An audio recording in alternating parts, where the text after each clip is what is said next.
too familiar for Bama. A run out at the Georgia Dome.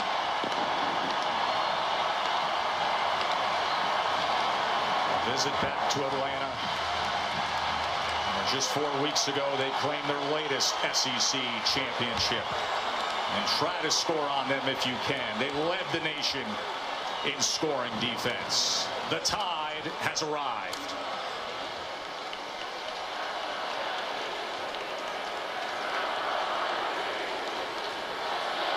For today's coin toss, Chick-fil-A Peachbowl President Gary Stokin and Chairman Percy Vaughn will be joining President, Chairman, and CEO of Chick-fil-A, Dan Cathy. Dan is the oldest son of Truett Cathy. Representing both teams as honorary captains is Reggie Ragland for Alabama, and for Washington, Lawyer Malloy.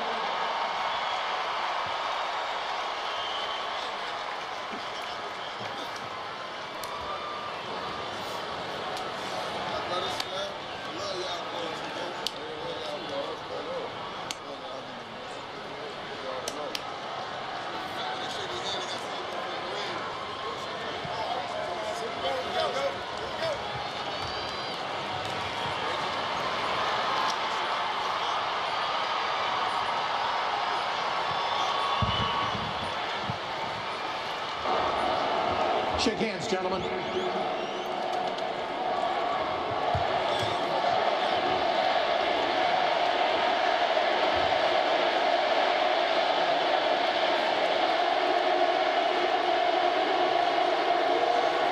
Congratulations on getting here. Alabama, you going to be my spokesman? You're going to be my spokesman for Washington? Come on down here. We have a special ceremonial coin that we're going to use today. Heads will be the side with the Chick-fil-A Peachbowl logo and the football. That's heads. Tails will be the side with the Georgia Dome and the logos of all the conferences across the country. That's tails. You understand? Okay. Here to assist me with the coin toss is Mr. Dan Cathy, the CEO of Chick-fil-A, the Peachbowl sponsor for these many years. Washington, you're the visiting team. You're the long bus ride, so we're going to let you call the toss. Tails. Tails is called. Mr. Cathy, will you do us the honors? It is a head. Alabama, you've won the toss. What would you like to do? Defer? Alabama has won the toss and elected to defer their choice for the second half. Washington, you want the ball? You want the ball. Which way do you want to kick? Kick this way. Put your backs over here, please. Washington, put your backs over here. Washington has elected to receive to start the game. Gentlemen, step up, shake hands, good luck. The Big Ten's Dan Capron, our ref. Holly is with Bama's big boss. Well, Coach, I know you're aware of this. Washington defense leads the nation in turnovers forced. What have you done to prepare your team, in particular your young quarterback, to be ready for this moment? We work on it all the time. You got to take care of the ball, and then we do it. Our defense tries to do it to them. So, you know, it's going to be an important part of the game, and a critical factor in every game is turnover margin. Your players up front on the defensive front said you've really challenged them, that they have to be even more aggressive today. What is it you've asked them to do? Well, you know, we got to stop the run. This team has great balance, so we got to be who we are. We got to be physical up front. We got to play with toughness. We got to tackle well. Got to do a good job in the back end of not giving them explosive plays and keeping them cut off. So, thanks, Coach. Thank you. Saban 5 national championships in the bag. As this has been the Nissan pregame rush. Alabama to kick off, and that mighty defense will be on the field. Right away, we'll see what Alabama's strategy is with John Ross, one of the most explosive players in college football. Deep for the kickoff. Ross has 4 career return touchdowns. That is a UW school record.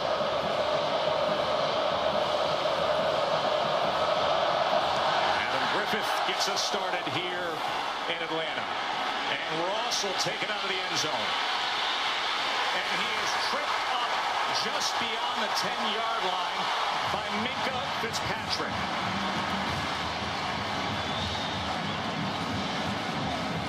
Jake Browning, 9.3 yards per pass attempt. That's 7th best in major college football. We told you about all the passing touchdowns, 42 on the year, second most in the country, and he was the Pac-12 Offensive Player of the Year. He's a very accurate thrower. He usually knows exactly where he wants to go with the football. And again, that clock in his head, when they throw 3 seconds or less, the ball needs to be out against this Alabama defense.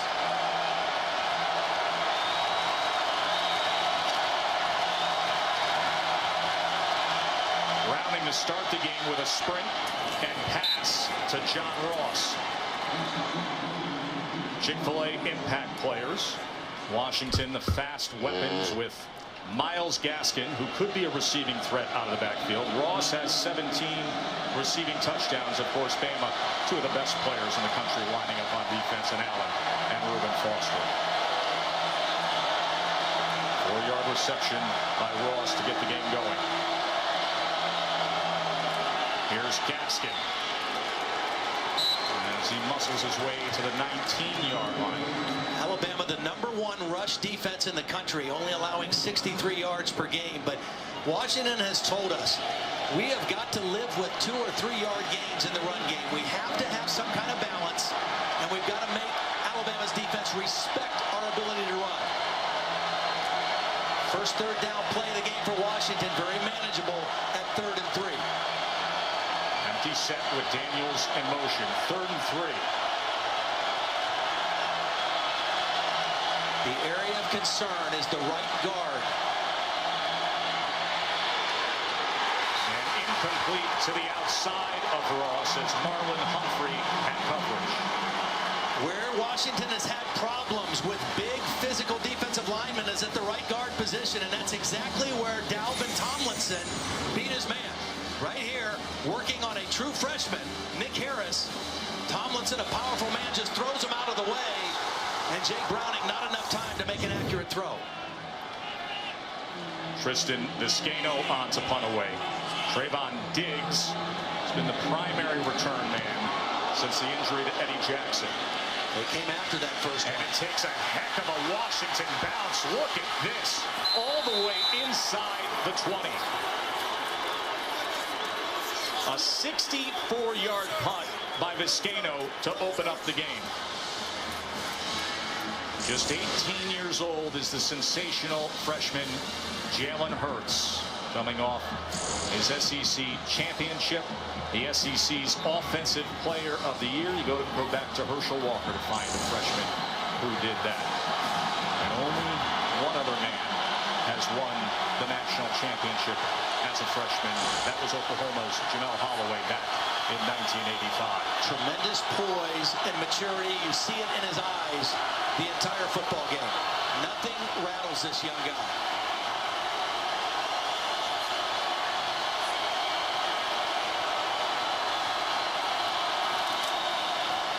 Play action to open up the game. Downfield and nearly intercepted by the All-American Buda Baker. Wow, well played by Buda Baker. He read the quarterback and dropped underneath O.J. Howard. At first it looked like he was covering the flat receiver. And Buda Baker, the playmaker of this defense, watch him fake up and then get underneath the crossing route and almost get the 20th interception for this Husky defense. Lead the nation in forcing turnovers.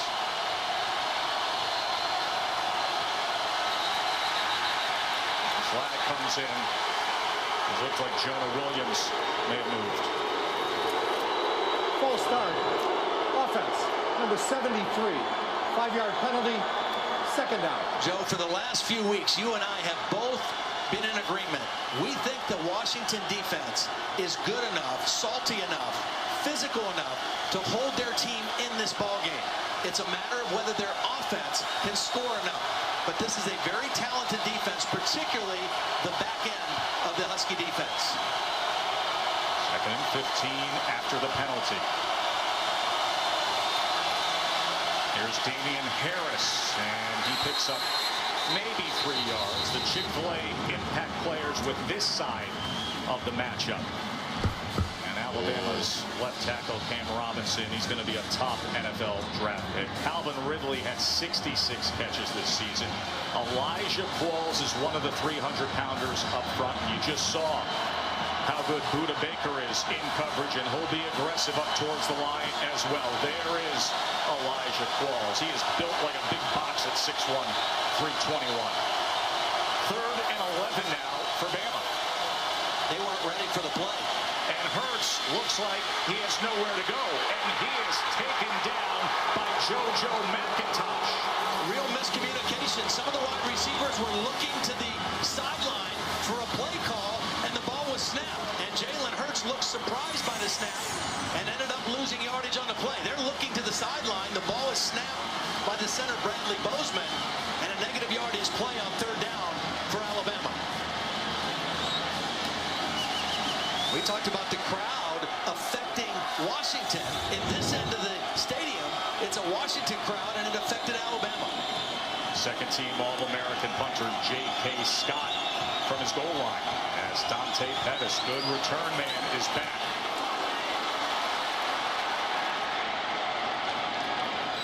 As he fields it harmlessly at about the 38, a 46-yard punt by Scott.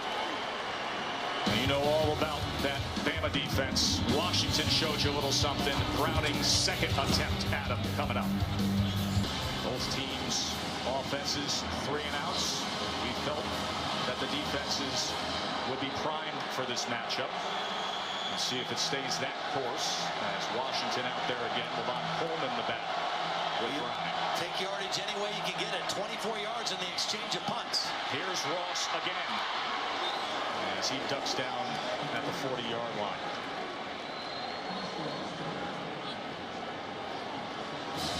Washington has been able to get off to good starts this year.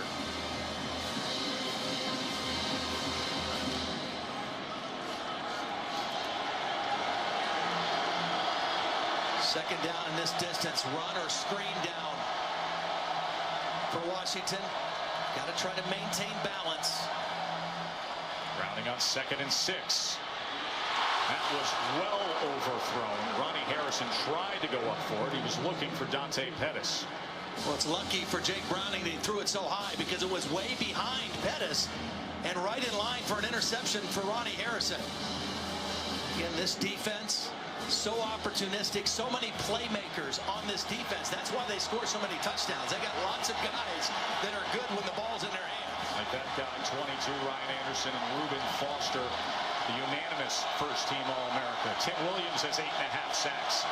He's got that hand in the ground ready to come off the edge. 3rd and 6.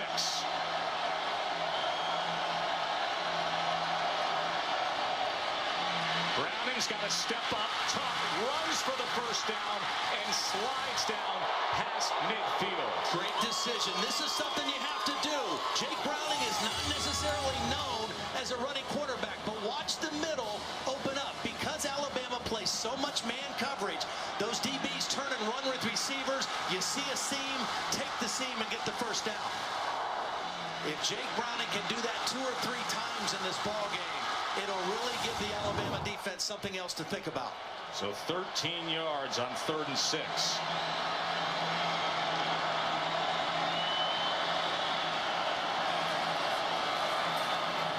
Play action, pressure, they go back to Gaskin. A lot of room in front, and Gaskin wiggles his way past Reuben Foster for another Washington first down. Well, they really fooled Jonathan Allen, the All-American defensive tackle for Alabama. Watch number 93 chase the play. He doesn't stay at home. He gets fooled on the throwback screen, and then Gaskin gets a couple guys out in front blocking, and a great play call on first down by Jonathan Smith, the offensive coordinator.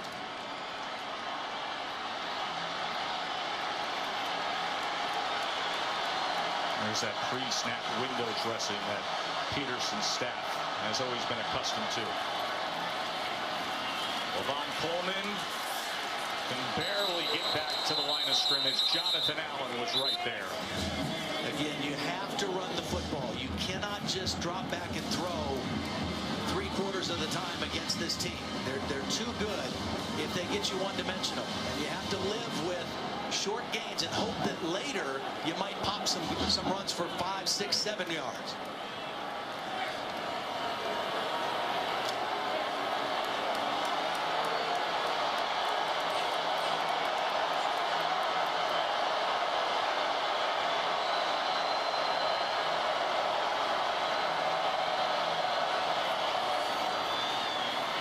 Second down pass is complete inside the 20-yard line to Ross. It'll be 3rd and short.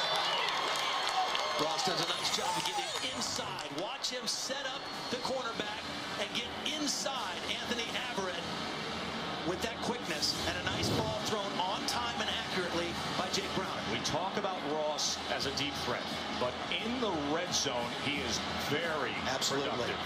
Take a look at that. 12 touchdowns in the red zone on 19 receptions.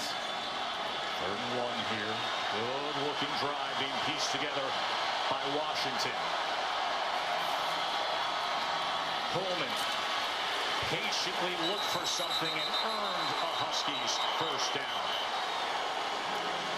The strength of the Husky offensive line is their left side. We mentioned they've had some problems at right guard. Their left guard, Jake Eldrenkamp, and their left tackle, Trey Adams, both all Pac-12 performers, as well as their center, Coleman Shelton. So when they need to run the football, that's the side they're going to favor. Nick Harris, we mentioned this true freshman starting at right guard. He was a lightly recruited guy. He's undersized at 6'1", 270. He's very athletic, but he's going to have his hands full tonight. Rounding to pass on 1st down. To the end zone he goes. Into the hands of Dante Pettis.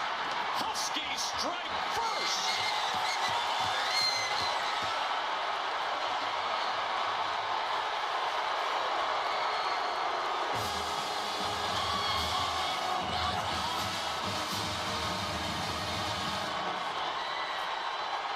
Mentioned at the top of the show, Joe, I don't think, as good as this Alabama defense has been, they are as strong in the back end, particularly at corners, as they've been in the past. That time, Dante Pettis, a great stutter step and move, really froze the corner.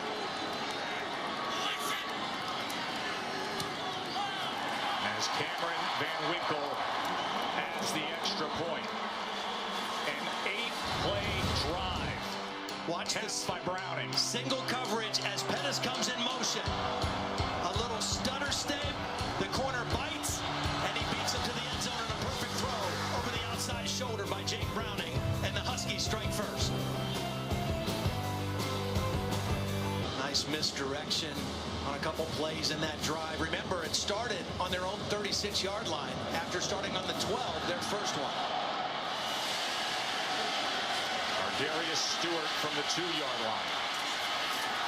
And coverage unit able to find him at about the 20. They got a good one in the 18-year-old Hurts. 34 touchdowns responsible for this year. Damian Harris going to test that right side, maybe 2 yards as Kevin King came up for the tackle. The last few weeks, Alabama's, or the last few games, I should say, their strategy with their run game, they play 3 different running backs. And they try to run to the perimeter and run wide early in the game, and then later in the game, they come with their big back, Bo Scarbrough, a much bigger back at 230 pounds. Hurts downfield and open was O.J. Howard, the star of last year's national championship game with his first reception today. Nice job by Hurts waiting for Howard to open up between the 2 defenders, and Alabama playing with tempo. Nick Saban said he thinks their offense is at its best when they play fast. Harris gets that little crease and then lunges out to the 47-yard line. Well, we mentioned Washington wanting to run to their left. Cam Robinson, a future NFL draft pick, first-rounder. They're going to run behind him as well. Nice job blocking on Elijah Qualls and open up the lane. And a short run of 3 yards by Harris for a tied 1st down as they cross midfield. Scarbrough into the ball game now, the bigger back. Also a good spot for a play-action pass here for Alabama. Deep coverage by Washington, though. Hurts You see that strength of Jalen Hurts as the offensive line gives him a little push at the end for another tied first down. Yeah, see, he is no normal freshman in terms of his poise and also in terms of his strength. He was a power lifter in high school. When he showed up at Alabama, he power cleaned 315 pounds. He squatted 550, and Scott Cochran threw him out of the weight room, said, that's enough. You don't need to go up any further. He is a powerful young man.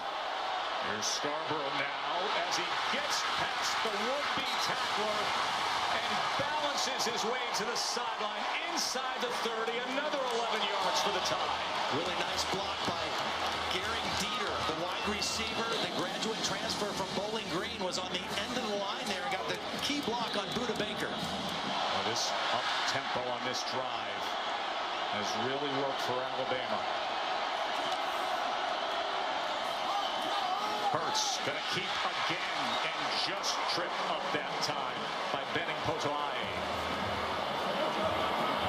Shoestring tackle. Otherwise, Hurts is all the way to the safety and maybe into the end zone.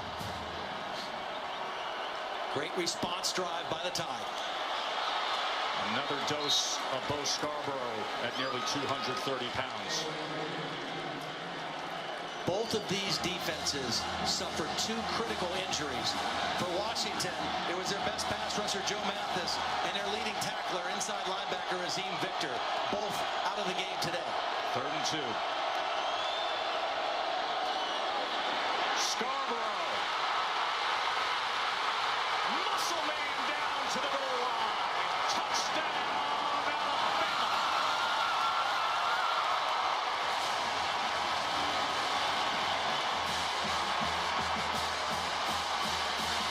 2 plays on this drive. Gary Dieter, the wide receiver, with an outstanding block. This time on the touchdown for Scarbrough. Looks a little bit like the guy that wore number 2 in the Alabama jersey last year with that kind of run. Was his knee down before the ball crossed the plane? Doesn't look like it from that angle.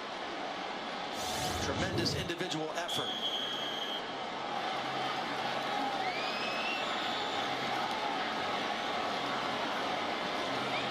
What a response, huh? Excellent response by the Tide. Tied up in the college football playoff national semifinal. Up-tempo and a whole lot of power. The freshman quarterback, determined, and leg drive. And then the big super soft. Did look a little bit like Derrick Henry there, didn't he, folks? These are starters and 5-star recruits running down on kickoff for Alabama. That first possession started at the 12. If it's in the end zone, he should leave it there. Well, he's taking it out. And once again, all that talent getting to him.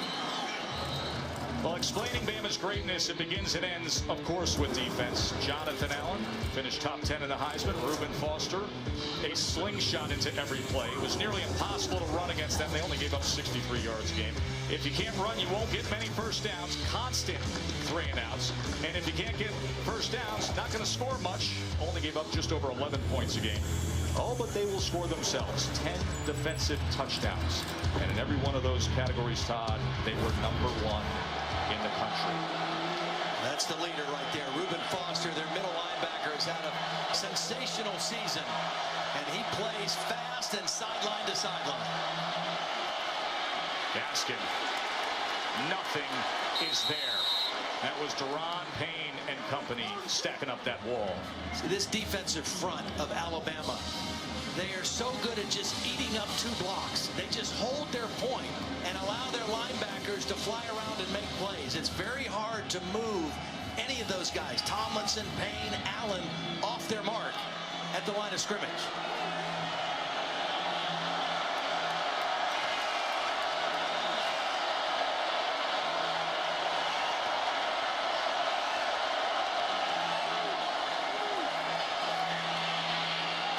Gaskin out into space, and he's able to utilize that speed for a first down. And you know what? That's the 2nd reception for Gaskin in the game. The coaches told us we might see him more as a receiver. Coming into the game, only 14 catches. So already the strategy of getting him the football in the passing game has worked out for Washington. Another first down. 14 yards there by way of Gaskin. And they avoid a third down situation as well.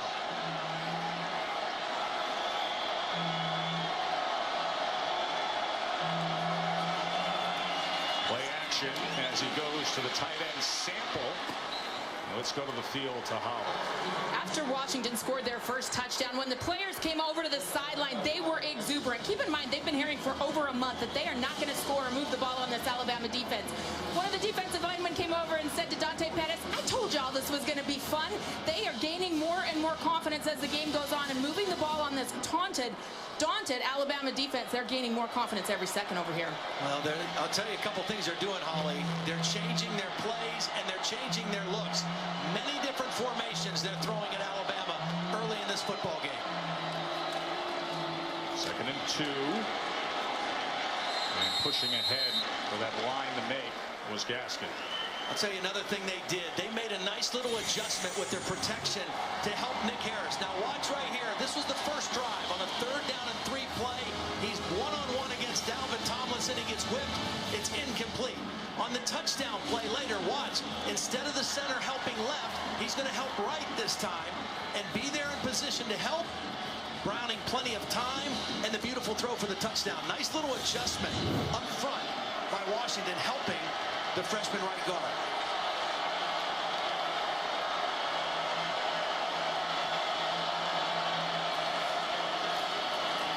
Here's Ross now as he gets past the first man. Ball is on the ground and it is picked up by Jonathan Allen, seemingly always around the pigskin.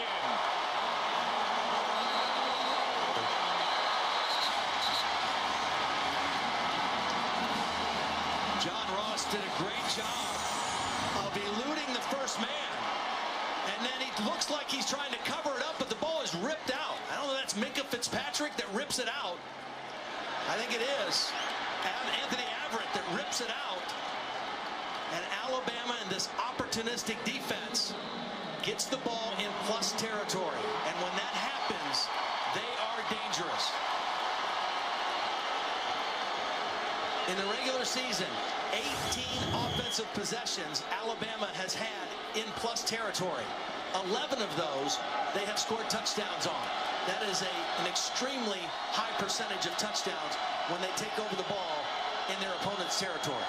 So served up at the plus 40 as they stack the receivers to the top of your screen, and Hurts will pass out of it. Here's Ridley now on the sideline. 6-yard reception for Calvin Ridley. Alabama, 61% of the time they score touchdowns. By comparison, the NFL average only 34%. Good job by the offensive line and the extra effort from Damian Harris. 6 yards and a tied first down. Again, running left behind their All-American tackle, Cam Robinson. Ross Pershbaker, the left guard. That's the strong side of their offensive line as well. Robinson, see big number 74, unanimous first-team All-American, the Outland Trophy winner.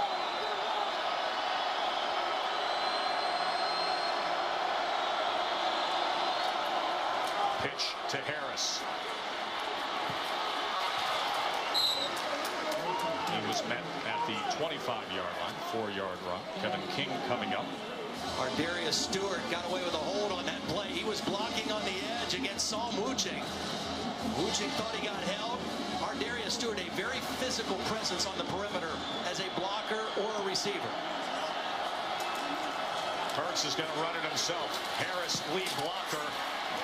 And the freshman quarterback puts down his shoulder. It'll leave a yard to go here. 3rd and 1 coming up for Alabama. Not the flashiest runner, but he's carried the ball coming into this game 32 more times than the leading rusher. Damian Harris had more yards, but Jalen Hurts had 30 more carries. That's movement in the backfield. He was leaning forward, anticipating the snap, Damian Harris. false start. Offense, number 11. 5-yard penalty, third down. Now they're going to get Dieter as well. It's a critical penalty, moving from 3rd and less than 1 to 3rd down and 6 now.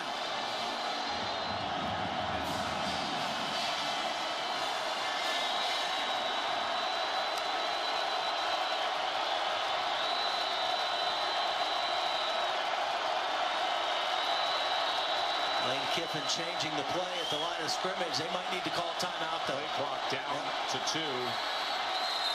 As Kiffin, the offensive coordinator in his 3rd year at Alabama, soon to leave to become the head coach at Florida Atlantic. 30-second timeout. Now this is just the start to a spectacular day. Coming up later, the 2nd game of the college football playoff semifinals. Ohio State in Clemson. The PlayStation Fiesta Bowl will be right here at 7 o'clock on ESPN. The battle of the quarterbacks, J.T. Barrett and Deshaun Watson. Yeah, those two teams go as those two guys go. Deshaun a little bit more accomplished as a passer. J.T. Barrett, big-time runner. The knock on Barrett has been, can he throw the ball down the field? And I think for them to win tonight, he's going to have to hit some throws down the field against that Clemson defense. Watson 30-3 in his career as Clemson's starting quarterback. Before that timeout, Washington showed a 2-deep safety look to play against the pass, which would have suggested run for Alabama. Let's see if they change up that look and what Alabama counters with. More of a one safety, single safety high look now. That's our Darius Stewart in the backfield with Hurts. And he will carry the ball. The wide receiver Stewart stayed in the backfield on 3rd and 6 and took a conventional carry. See, again, before the timeout, it was a 2-safety look, which would suggest your numbers favor running the football. Washington moved to a single safety, and the run was not there. But so remember, will come Adam Griffith for the field goal attempt. The penalty on 3rd and 1 is what stopped this drive, not that play.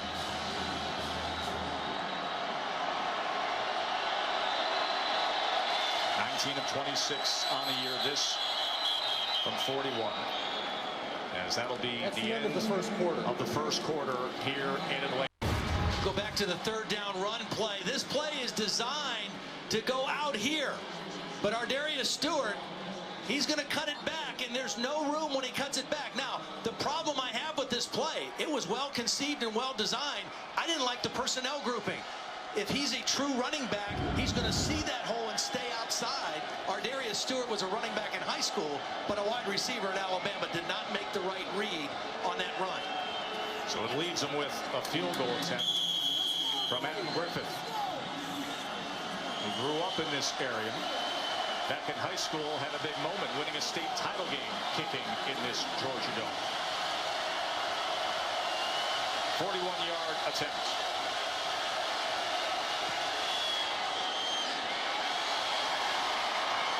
And with that, gives Alabama the lead.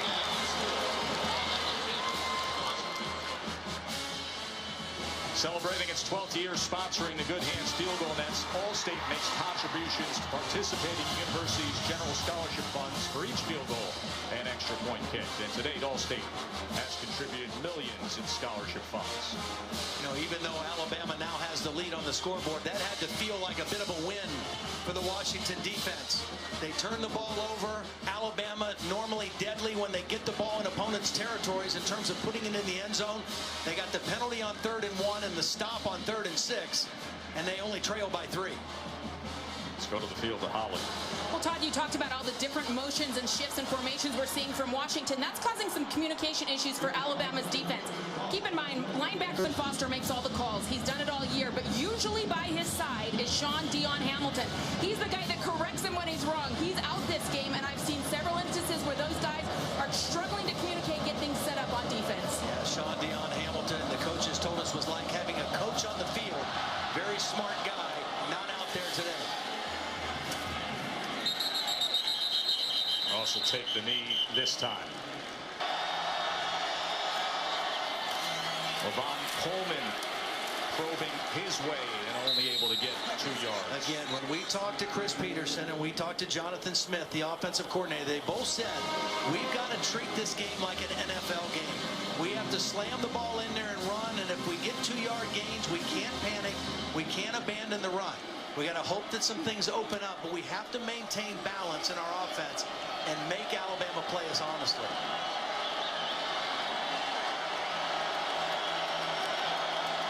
There's Gaskin out of the backfield again, but they go to the other side to McClatcher, and look at the pursuit by Tony Brown.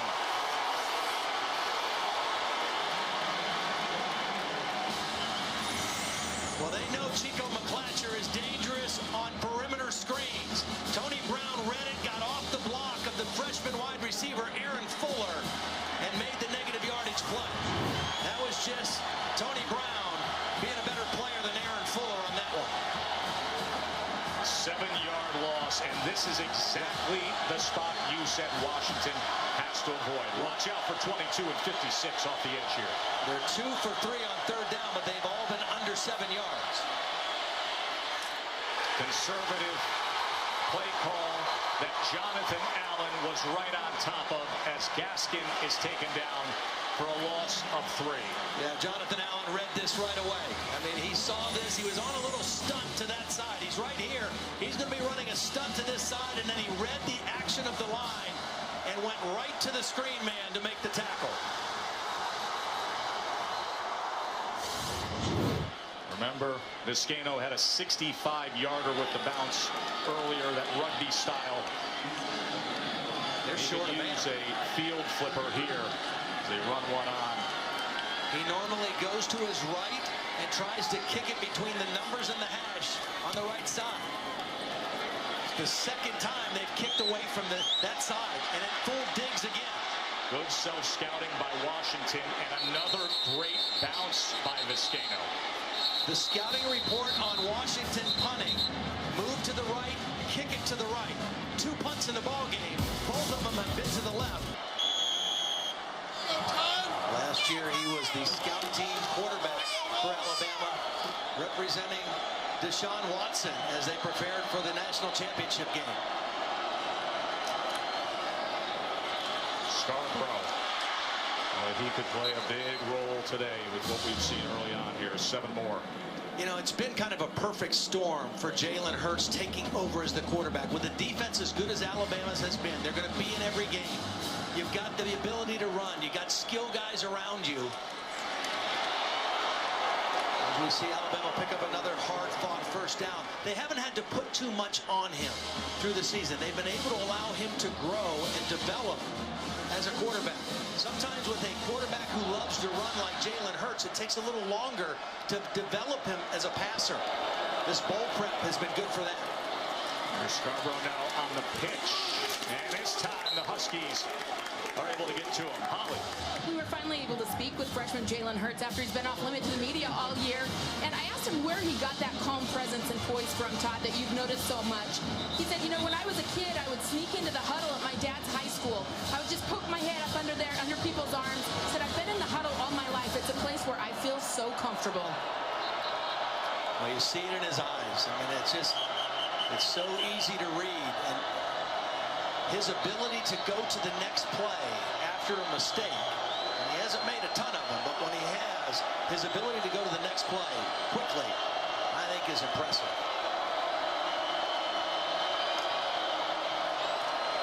Second and 10. Hurts pressured, able to turn away from Vea. Trying to extend this play, and then goes out after just a yard. Pretty good coverage by Washington. Vita Vea, talk about a good-looking young player. 6'5", 332-pound sophomore. The question with him, when he plays with an edge, when he plays with an attitude, he's unblockable. The key is trying to get him to do that play after play. Here's an opportunity now for the Huskies defense. 3rd and 9.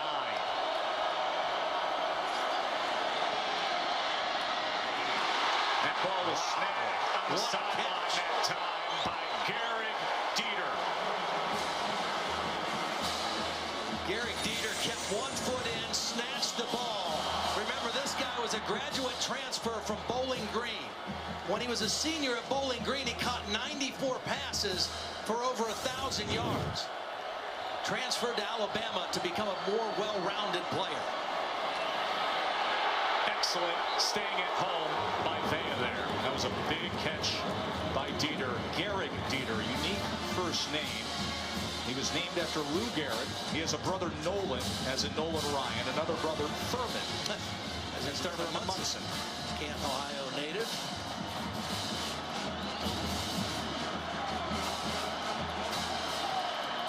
I think he'd be starring on the grass diamond, not here in the college football playoff. 2nd and 12. Scarbrough met, and he still goes ahead for 4 yards, but it was Greg Gaines the first to get there, and now another 3rd down they'll face. A big play right here, I think, for the Washington defense. They were able to overcome the turnover and only give up 3 points. Alabama closing in on that 50-yard line again. Big chance right here to force a punt.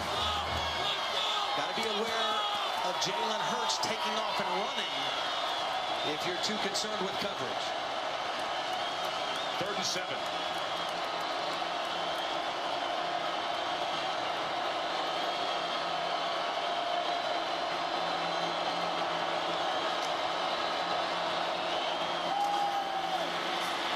Hurts slings it downfield, and that is beyond Dieter this time. Pressure. Buda Baker was there, a little bit of pressure coming after. Greg Gaines got into the body, and Jalen Hurts not able to make an accurate throw, throwing that ball out of bounds. Greg Gaines, one of 3 defensive linemen for Washington, 320 plus. They're kind of built like squares. They're not tall, but they're athletic guys. Greg Gaines and Elijah Qualls both were running backs in high school, so they're very athletic, big men.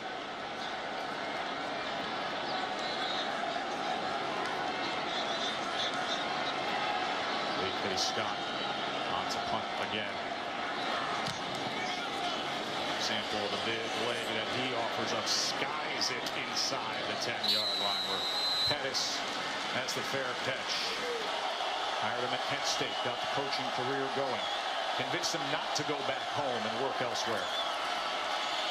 Browning to pass on 1st down and gets it complete to Pettis. Holly. Well, Nick Saban's father passed away unexpectedly when he was coaching for Don James at Kent State. Nick wanted to go home and run his gas station in Dairy Queen, but Don James talked him out of it. Also, his mother said, don't come home, stay with the coaching ranks. So just think where Nick Saban would be today without Don James and his influence to continue coaching. Pumping gas and selling ice cream.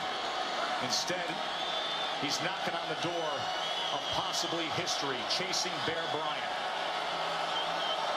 2nd and 3. Browning pressured, steps up, but ripped down by Joshua Frazier. First sack of the game for this Alabama defense. Now this was a jailbreak for Alabama. Tomlinson's going to come free. First of all, that's going to flush and move Browning off his spot. Again, that's the key. If you can move him off his spot, he's not as comfortable, and you're really not comfortable when a 320-pounder grabs a hold of your neck like Joshua Frazier. 3rd and 7. This is that critical area against this Alabama defense.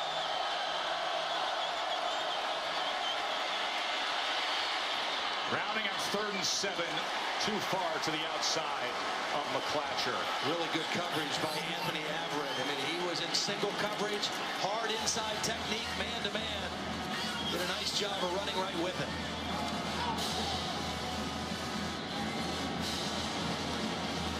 Browning 11 for 14 in the game. But 9 of his 11 completions have been for under 10 yards. Vizcaino's been the guy they've had to rely on here. He's punting again. Remember, a 65-yard punt, 62-yard punt. And now you see the shift from Diggs.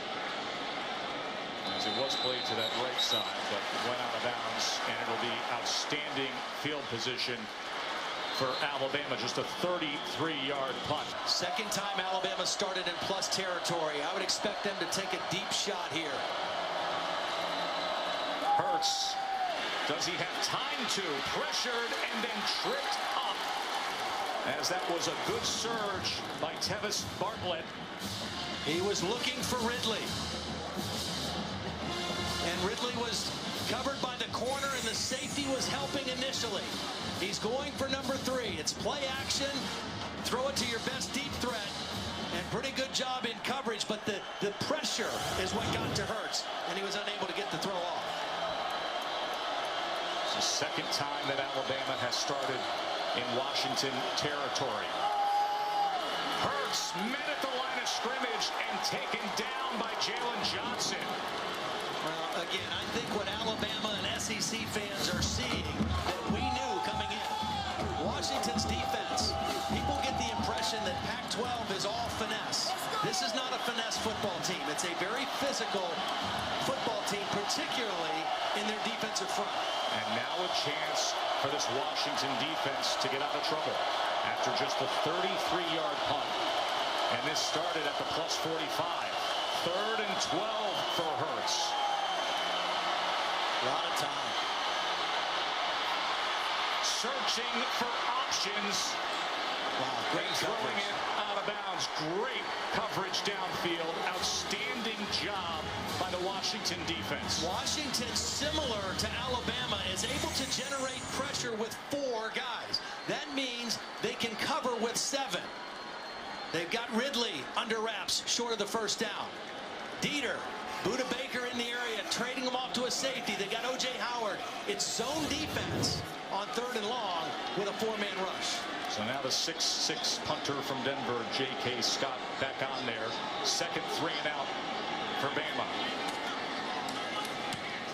As J.K. launches this again.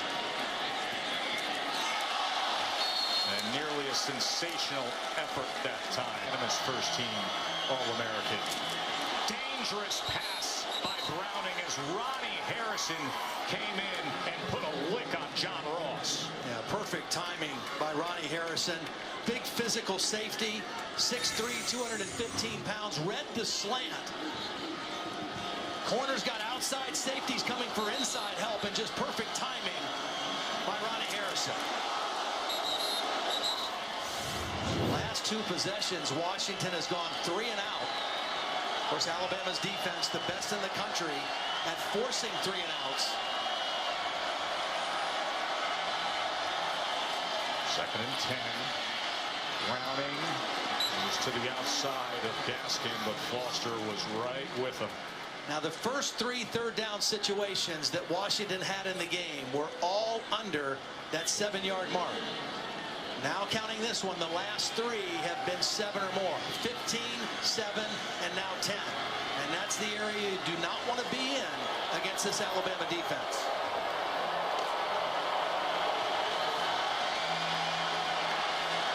Lead the nation in 3 and outs.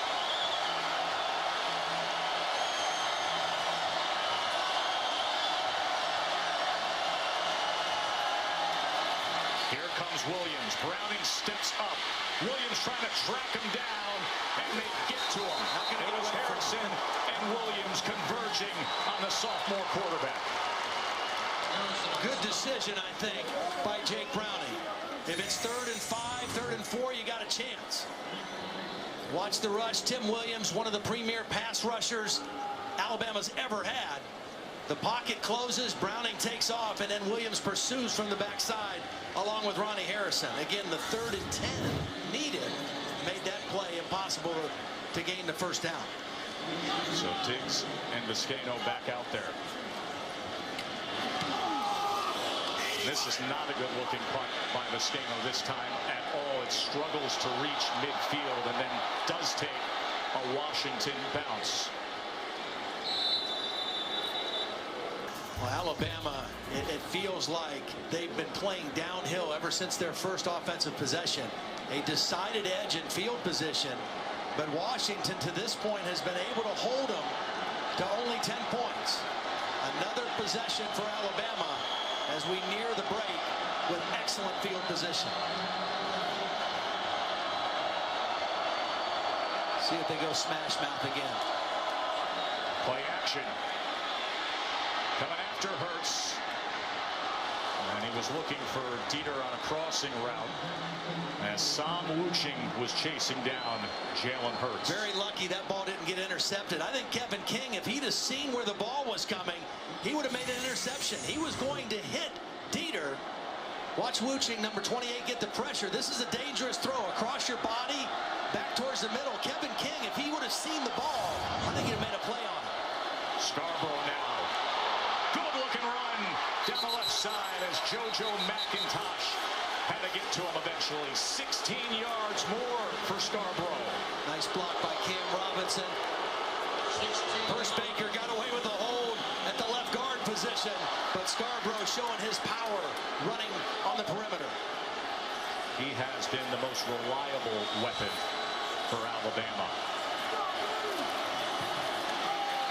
Back to business for the big guy. And another first down for the Tide. Just a big physical guy. Great double team at the point of attack by the left tackle and the left guard. And a nice read. Cutting that ball back by Scarbrough. 80 yards for Scarbrough. First down, Buda Baker coming after Hurts, and he's got to throw it away.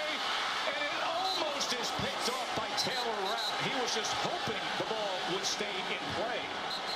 As a flag is down back at the 44-yard line. He did not get out of the tackle box. So the question is this going to be intentional grounding or not? He was still within the tackle box when he threw it.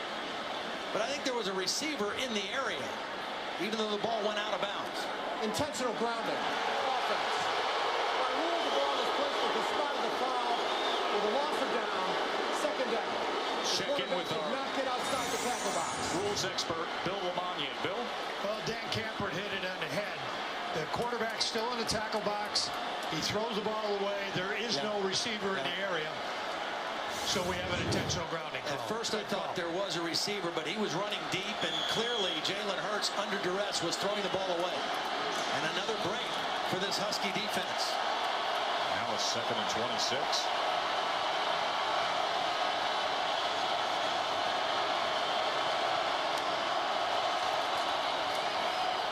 Hurts to Howard, and he was met right away after about 2.5 yards by Buda Baker.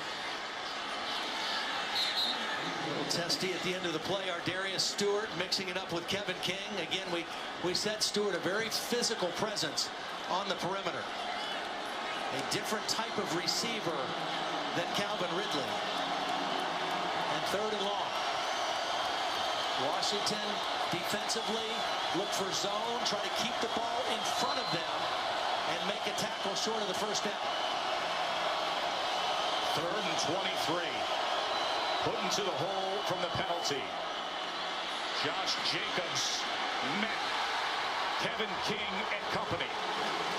And the impact of that penalty and then the speed and hustle of the Washington defense. Kevin King read it perfectly. Greg Gaines with another big play coming from inside out at that defensive tackle position to make the stop. And Washington able to avoid more damage on the scoreboard so far.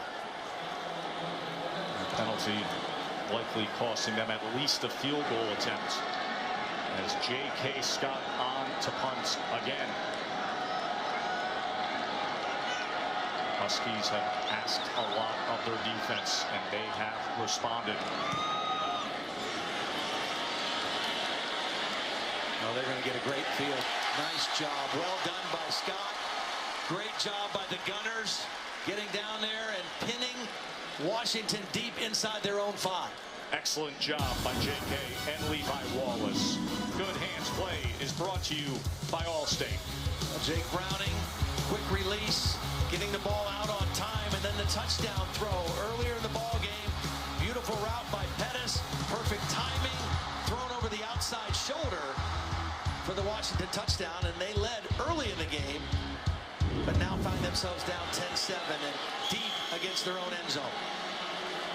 Now you got to be careful of how you manage things here. With 2:16 to play in the first half. As they go with fly sweep motion, McClatcher. Look at Chico McClatcher out to the 20-yard line. Boy, does that help. Chico McClatcher was a running back in high school. Very talented running back. Moved to receiver, a slot receiver. This is what he did most of the time last year on the fly sweep.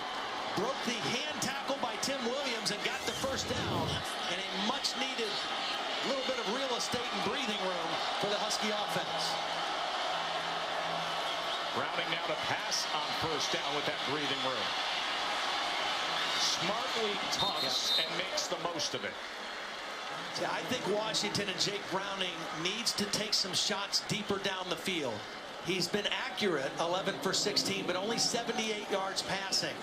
You have to attack Alabama's defense down the field, but the field position has made it so difficult for them to take those kind of shots. And look at how that Bama defense has settled in the last 4 drives. Again, I think field position has been a huge factor for Alabama in this first half and has helped them play the kind of defense they want. Segment 6. Ross, receiver screen. Well defended until Ross put on the move. It'll be 3rd and less than 1. And Minka Fitzpatrick is still down at the end of that play. 2 players as are down. is Dalvin Tomlinson. You know, when you cover screens, you have to cover from inside out. And I think this was friendly fire. Dalvin Tomlinson coming from the inside hit his own man, Minka Fitzpatrick. Reuben Foster also limping off the field. Minka Fitzpatrick took a shot right to the head. Watch 29. At the end of the play, his own guy hit him in the head twice.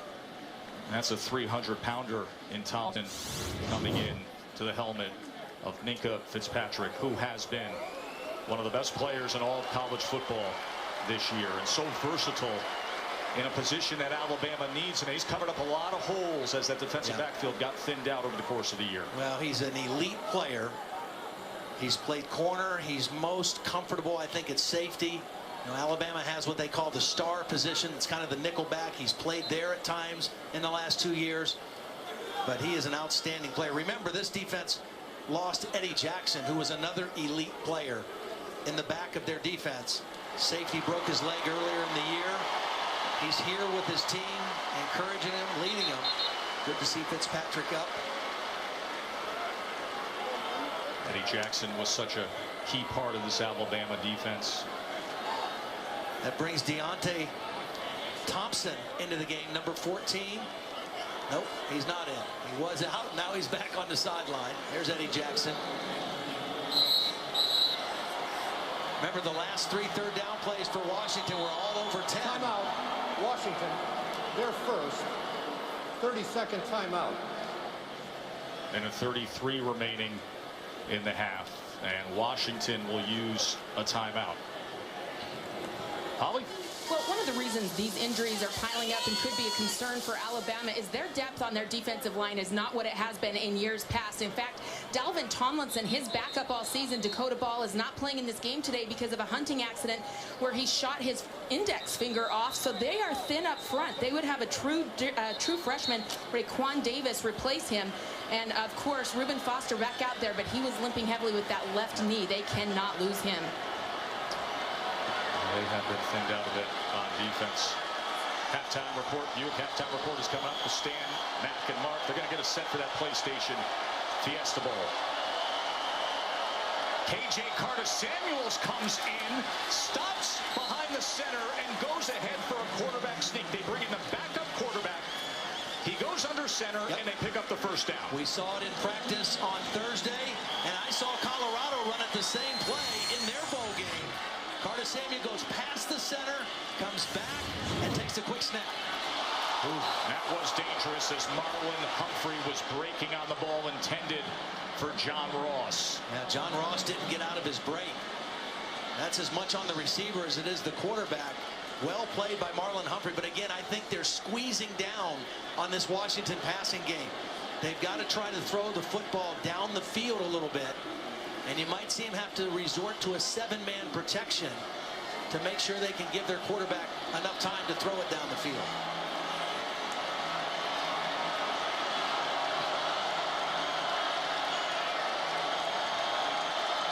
Fletcher in motion.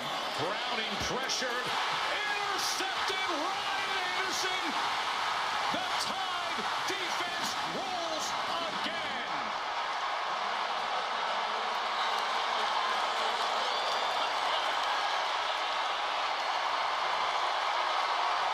The 11th defensive touchdown of the year for them.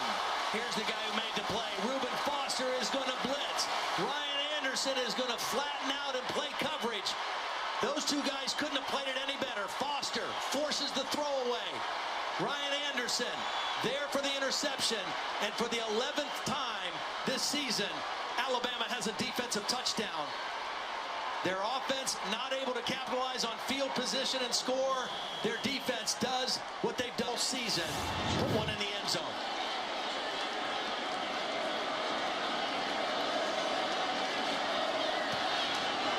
And for Jake Browning, his first interception in his last 104 pass attempts. And it was as costly as could be.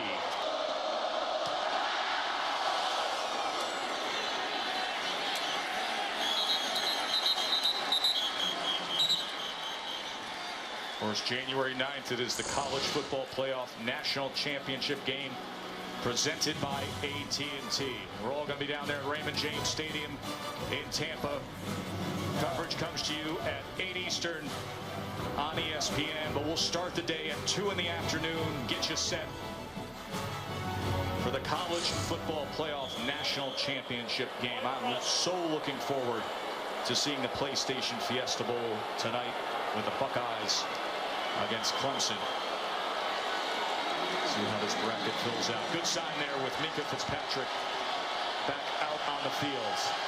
And of course, Jake Browning right back into the teeth of this defense. Gaskin on the delay as he's wrestled down by Harrison at the 30.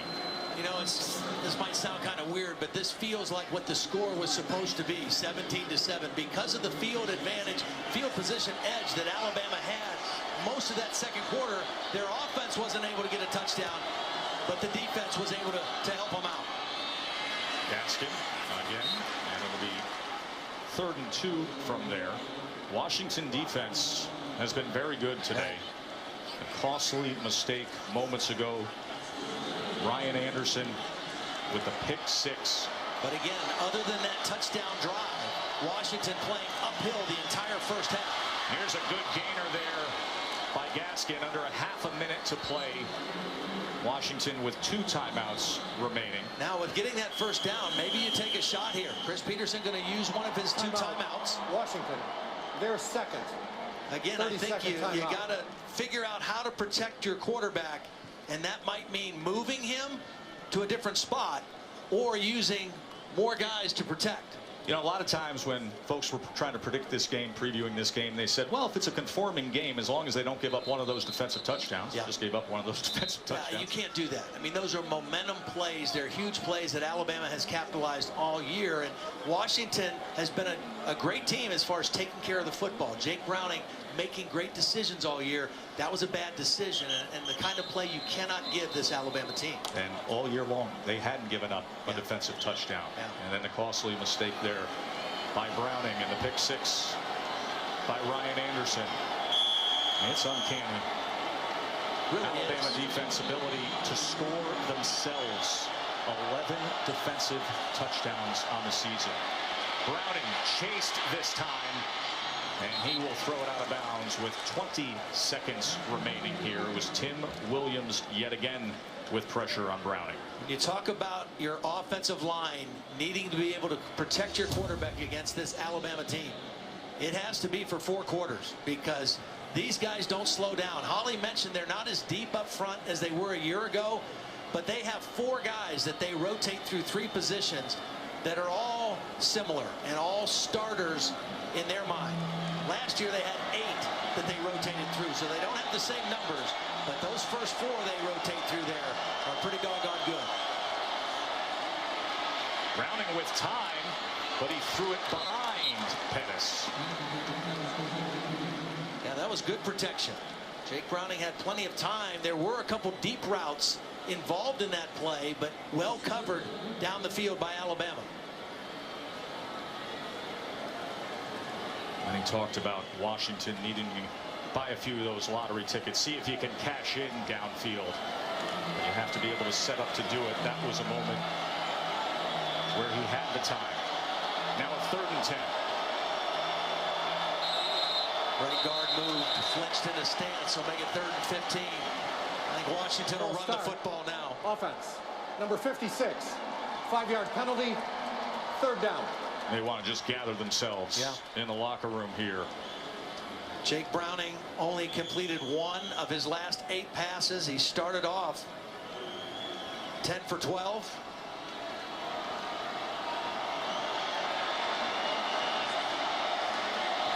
And as you said, that is the choice to run the ball as Reuben Foster makes the tackle. Well, to your point, perhaps reflective of what the score should be, considering the field position that Alabama often had. Browning and Pettis struck first, but then came Bo Scarbrough, the running game. And then the defense did what they have done all year long, the pick 6. And number 1 Alabama is up 17-7. Let's send it down to Holly for the AT&T Inside Access. Well, Coach, what concerns you the most of what's happening up front at the line of scrimmage when your offensive line is out there? Jalen Hurts been under a little duress. Well, you know, we haven't been able to get any rhythm going except in the one drive when we're able to run the ball and go fast, which is really what we want to do. But we haven't blocked them very well up front. We've got too much pressure in the pocket when we're trying to throw the ball. So we just got to do a better job with those big guys up front on the passing game. Now that you've seen what they are on offense, what do you want to change in the second half? Well, I mean, I think we got to keep playing. I mean, they're capable of making big plays all the time. They made a couple on us in the first half. I think our guys are doing a good job adjusting and adapting to what we need to do. But, you know, it's a long game, man. We got a lot of football to play. Thank you, Coach. All right, thank you. And Bama will get the ball to start the second half. Up by 10 here in the college football playoff. Alabama trying to make it back-to-back national championships, leading this national semifinal 17-7 on Washington at the half. Washington came into this game plus 21 in turnover margin. That was the best mark in the country, but their mistakes have been a big part of the story of the first half, and they are down by 10. Welcome in. It's the Buick Halftime Report. Stan Barrett here, along with Mac Brown and Mark May, and boy, those mistakes, you can't give Alabama extra chances. Now, for Washington to win, they needed to force the turnovers. They can't be turning over the ball. And early in that ball game, Fitzpatrick strips Ross. When Washington's going in to score, they're moving the ball and got a great drive. So it cost Washington potential points, and then Alabama takes it down and gets 3 points, so you just can't do it. And right here, you can't throw this pass if you're Jake Browning. Right on the spot. Ryan Anderson does a terrific job. Pick 6. It's their 11th score defensively on the season. All right, so that touchdown, the first non-offensive touchdown that Washington has allowed all season, 15th non-offensive touchdown that Alabama has scored, and that includes 11 by their defense. Yeah, it's been unbelievable, but Washington can't block Alabama. They're too good. I don't know that anybody in the country can block them, Mark, but they are so talented. They have better players, and what's happened is Washington's done a good job of misdirection plays, delayed screens, but they haven't been able to line up and run the ball and block them, and that's not allowing Browning to be comfortable in the pocket throwing the ball downfield. So, and when you can't block them up front, it makes it a long day. And that's the key, because I said at the beginning of the game, if Alabama makes them one-dimensional, this game is over. Game, set, match. So far, Washington cannot establish the run. Their only runs have been on misdirection plays. They got some yards off the screen and a jet sweep. But besides that, if you're going to stand in the pocket against this defense and try to throw the ball vertically, Jake Browning can't hold up, and neither can this offensive line. All right, some adjustments necessary for the Huskies in the second half.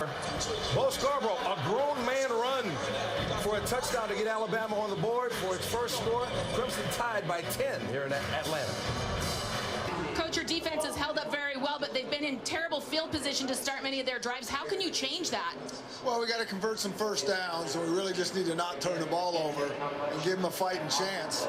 You know, Alabama's got a great defense. We got to keep slugging in there, but we got to be able to methodical and convert some first downs. What sense did you get in the locker room just now that your kids have some confidence and are playing well? Yeah, they'll come out and play hard. 2 halves. Thanks, Coach. Tide will get the ball to start things off here in Atlanta. Darius Stewart chooses to take it out. And he gets out close to the 25. Alabama not able to throw the ball very well in that first half, but they did run it. 106 yards, a little bit of Jalen Hurts, a little bit more of Big Bo Scarbrough. The big 230-pound back running north and south, busting tackles. I would expect to see more of this in the second half. I just really think that Alabama coming out to start the second half is going to play smash mouth football. They're going to line up, try to run north and south right at this very fast and athletic Washington defense and see if they can control the game at the line of scrimmage. Of course, also consider Jalen Hurts in the run game as well. Very powerful freshman quarterback. As we get underway here in the second half, and Hurts, look at all the space, and with a block in front from Forrestal, and a big way to start the second half from Hurts. Well, they really fooled him with the eyes a little bit. You're faking to the tailback. Ridley's coming in motion. Eyes go to him, and then you get right behind Forrestal, who's leading the way. Elijah Qualls, the defensive end on the backside, got a little bit out of position. So after the 33-yard run by Hurts, Damian Harris for a yard.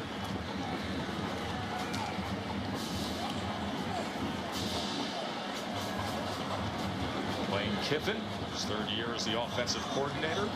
No matter which tools he has had in the toolbox, he has found a way in recent years with Alabama.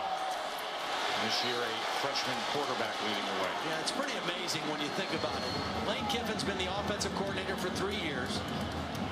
They've been to the college football playoff all 3 years, and they've been here with a different first-year starting quarterback, and all three guys were different in their styles and skill sets. That's pretty impressive coaching and play calling for Lane Kiffin. Jake Coker a year ago leading them to a title. Blake Sims set records prior to that. 3rd and 7. A gap pressure is picked up by Bama. Hurts downfield, flag is down, complete to Dieter. For now, a 17-yard reception. We will check on the penalty flag.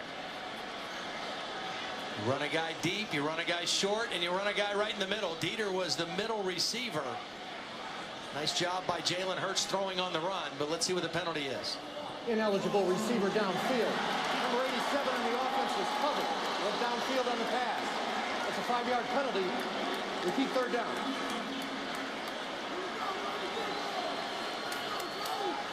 When they say covered there, they're not talking about defensive coverage. They're talking about not being the end man on the line. I didn't see him go down the field. He was a blocker. He was not even out in the pass route. Dan Capron leading this Big Ten crew today. Capron, the official who had worked the Ohio State-Michigan game in a controversial spot on 4th down. 3rd and 12 now.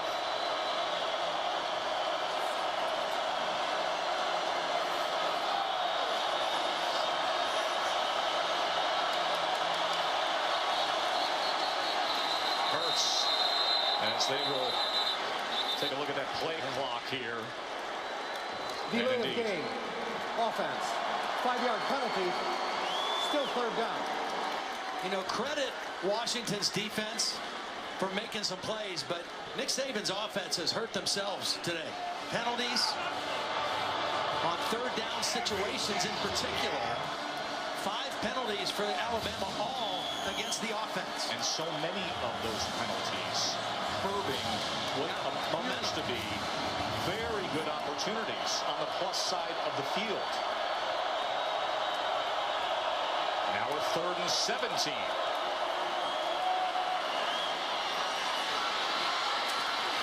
As to the 40-yard line is O.J. Howard. A little something extra between these two squads as the big 250-pound tight end was fighting for everything he could get. Nice job by the referees getting in the middle of that. No flags needed. Some guys, linemen running down, trying to peel some guys off the ball carrier. Good no call. Good job getting in the middle of that and breaking it up. So on comes J.K. Scott to punt again. He has 2 inside the 10-yard line. He's averaging 44.5 today. Alabama with a chance to pick up right where they left off in the first half with the field position edge. Back rotation spin here, but it goes into the end zone. Jake Browning started the game 11 for 13. He finished the first half 1 for 8. Needs to get a hot hand again. Gaskin couldn't find hardly anything there. Holly? Well, all three of those Alabama players that were hurt in that friendly fire collision, Reuben Foster is back out on the field, but with a heavy brace on his left knee. Dalvin Tomlinson also back on the field with a shoulder brace on. And Minka Fitzpatrick, I saw them briefly look at his eyes in the tent, kind of give him a concussion test, but he's back out as well. They all need all three of those, so big news. The guy that Washington has not got the football to yet, Darrell Daniels, their tight end, is a big receiver. A little bit different matchup problem. Gonna keep it on the ground here. As Gaskin tried to turn the corner, Averett came up to meet him. Again, you say, well, Washington's not running the ball very successfully. That puts them at 66 yards for the game. But remember, this Alabama team coming in only allows 63. So Chris Peterson's plan, we got to keep slamming the ball in there and try to have some balance. And then they got to take care of the football on these third down situations.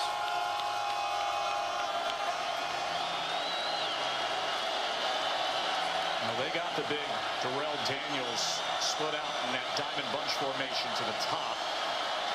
Here on 3rd and 6. He's got some speed for a big guy. Browning, pressure on him again. Tim Williams on top. Tony Brown came in hot as well. Myles Gaskin went low, trying to pick up Tony Brown, and he didn't get a good block. Watch Gaskins come over for Tony Brown. Tony Brown is blitzing from his star position. If Gaskin takes him on high, then Jake Browning can maybe step up in the pocket. Is that a face mask there? Could have been. Came across the front. The problem was the block by Gaskin. When he went low and Tony Brown went over him, Browning had nowhere to go. Vizcaino, a line drive, hoping to get the bounce again, and he does. Boy, it's been a roller coaster ride of results from Tristan Vizcaino, Tom. Trayvon Diggs has just been confused by the bounce of the punt and the direction of the punt all night. Washington has struggled with field position in this ball game. The thing they need more than anything is to flip the field. Coming into the game, the best in the country at forcing turnovers, 33. They've yet to knock the ball loose from Alabama in this ball game. Hurts.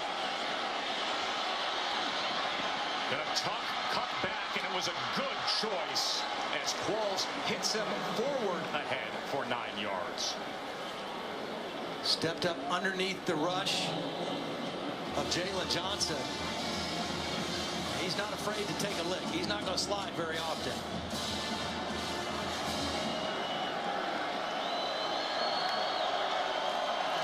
High snap that's corralled, and then getting into the backfield was Bierria. Keyshawn Bierria, a tackle for loss. It'll be 3rd down. Pretty good short yardage defense that time by Washington. Caused a loss of a yard. I guess would be a Jalen Hurts run here. Pick up an extra blocker. Let your quarterback run it.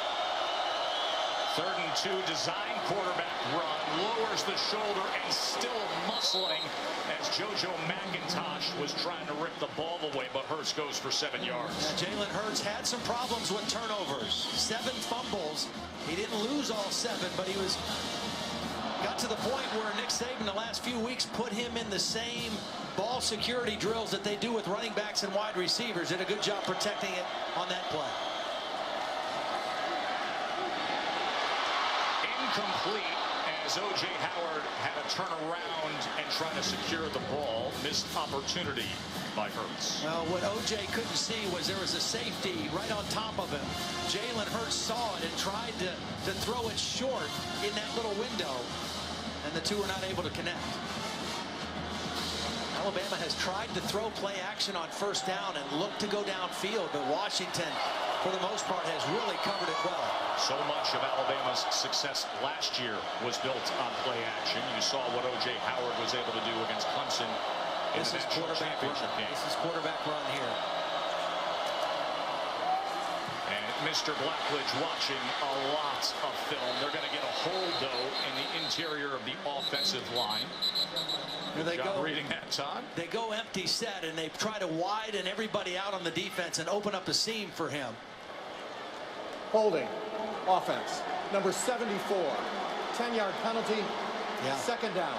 Cam Robinson was pulling on that play, and he was blocking on Keyshawn Bierria, the middle linebacker, and he wrapped his arm around his neck and pulled him down.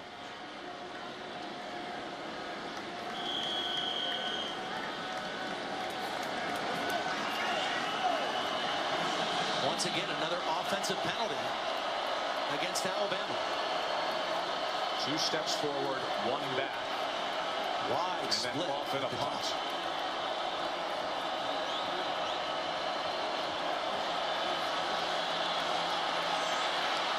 So 2nd and 18 now. As Hurts to pass again, then tucks, runs, tries to spin free, and there's a fumble. The ball is on the ground, and Alabama recovers it with the freshman Jonah Williams diving back. You mentioned it, 7 fumbles since October 15th alone. Yep, Psalm Wuching was the guy that ripped the ball out, but Washington not able to fall on it. This was the break they needed. Best in the country at forcing turnovers. They get the ball on the ground, but Wuching not able to fall on it. It squirts away, and Jonah Williams, the former high school teammate of Jake Browning, recovers it for Alabama. So 3rd and 20.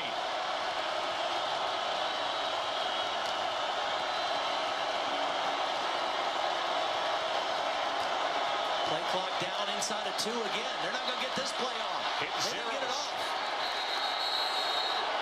And there are some freshman moments every so often, aren't there? The 7th offensive penalty on Alabama. Delay of game. Offense. 5-yard penalty. 3rd down.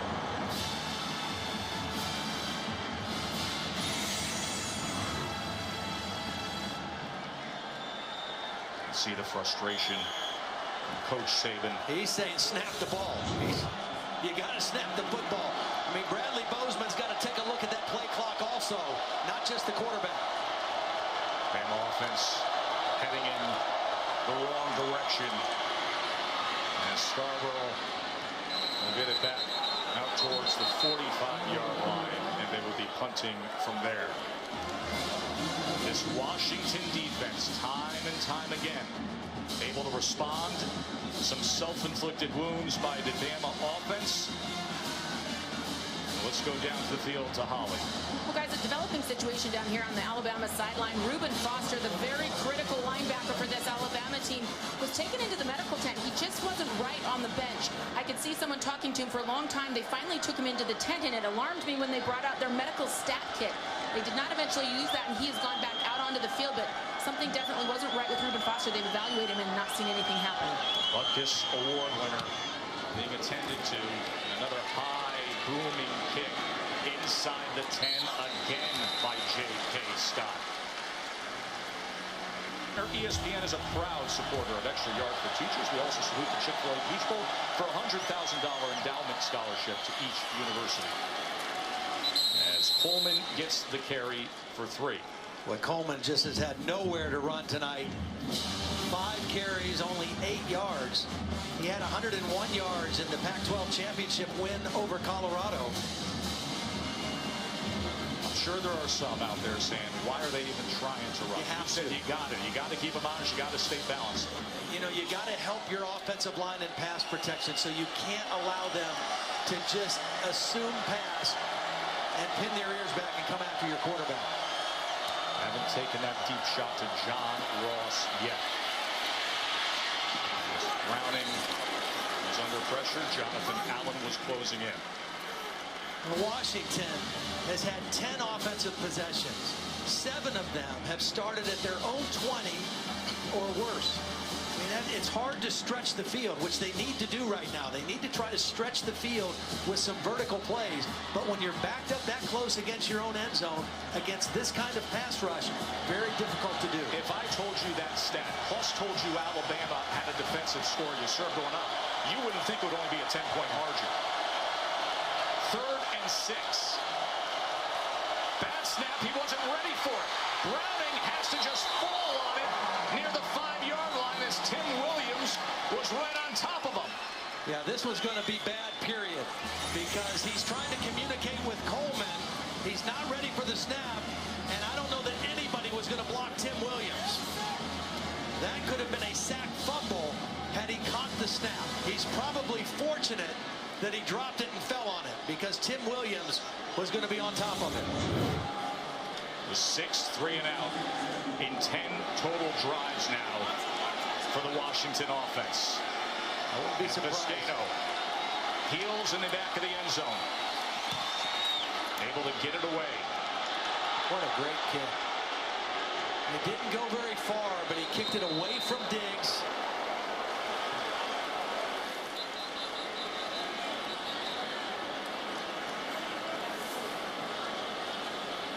Might have a flag at the end of the play here.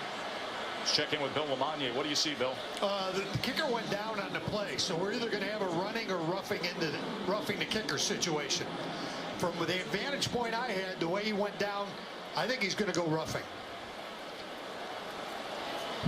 which will have big implications. Running into the kicker by the defense, and penalty is declined. With the implication on it being a 5-yard penalty, they're going to decline. Right, sure. But if it was the 15, it'd give them an automatic first down. Anderson right here is going to clap, which is the way Jake Browning signals for the snap. Browning was not ready. Anderson clapped. The ball was snapped on his sound, and that should have been a penalty against Alabama. You're not allowed to do that. Bill? Yeah, the NCAA came out with an interpretation this year and said that if you do that snap defensively, it draws the, it drew the early snap. That's a 5-yard penalty, delay a game on the defense. And that's what had Browning not prepared for the ball and falling on it on the 5. If you're Alabama right now, though, offensively, you've got to find a way to put the dagger in. Your defense kind of has them under wraps. This is your 3rd straight possession inside the 50-yard line. You got a field goal and a punt on your first 2. Hurts. Corralled by Jalen Johnson. Jalen Johnson, because of some of the injuries, primarily to Joe Mathis on the defensive front, he's playing more. He's a bigger body guy at 6'3", 280. Did a nice job of just moving down the line of scrimmage on Hurts. That may not be a bad thing to have the 300-pounders and a 280 guy rather than the edge rusher against the physicality of Alabama. Nazim Victor, a big part of what they were able to do this year. Leading tackler, has been out for over a month as well. 3rd and 7 now. Dieter has been kind of a guy he's looked at on 3rd down. Quarterback run all the way. Taken down again as Jalen Johnson and Turpin, and a loss of 5. Turpin made the play. Damian Turpin, number 66, got immediate penetration and forced Hurts to try to bounce this out. Watch Turpin. He's in a stand-up stance. He's going to come right through the right guard, Corey Curvin, and force Hurts to try to cut it back right into the waiting arms of Jalen Johnson. And again, this Washington defense bails out the offense.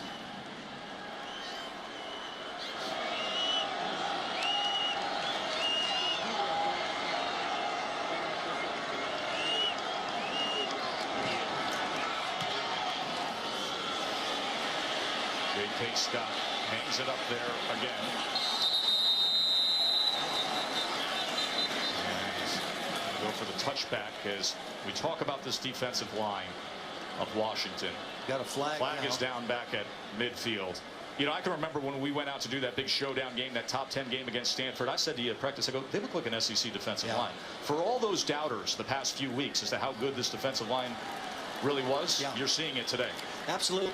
And we saw it in that Stanford game. Stanford prides themselves on being a physical team on the line of scrimmage on both sides.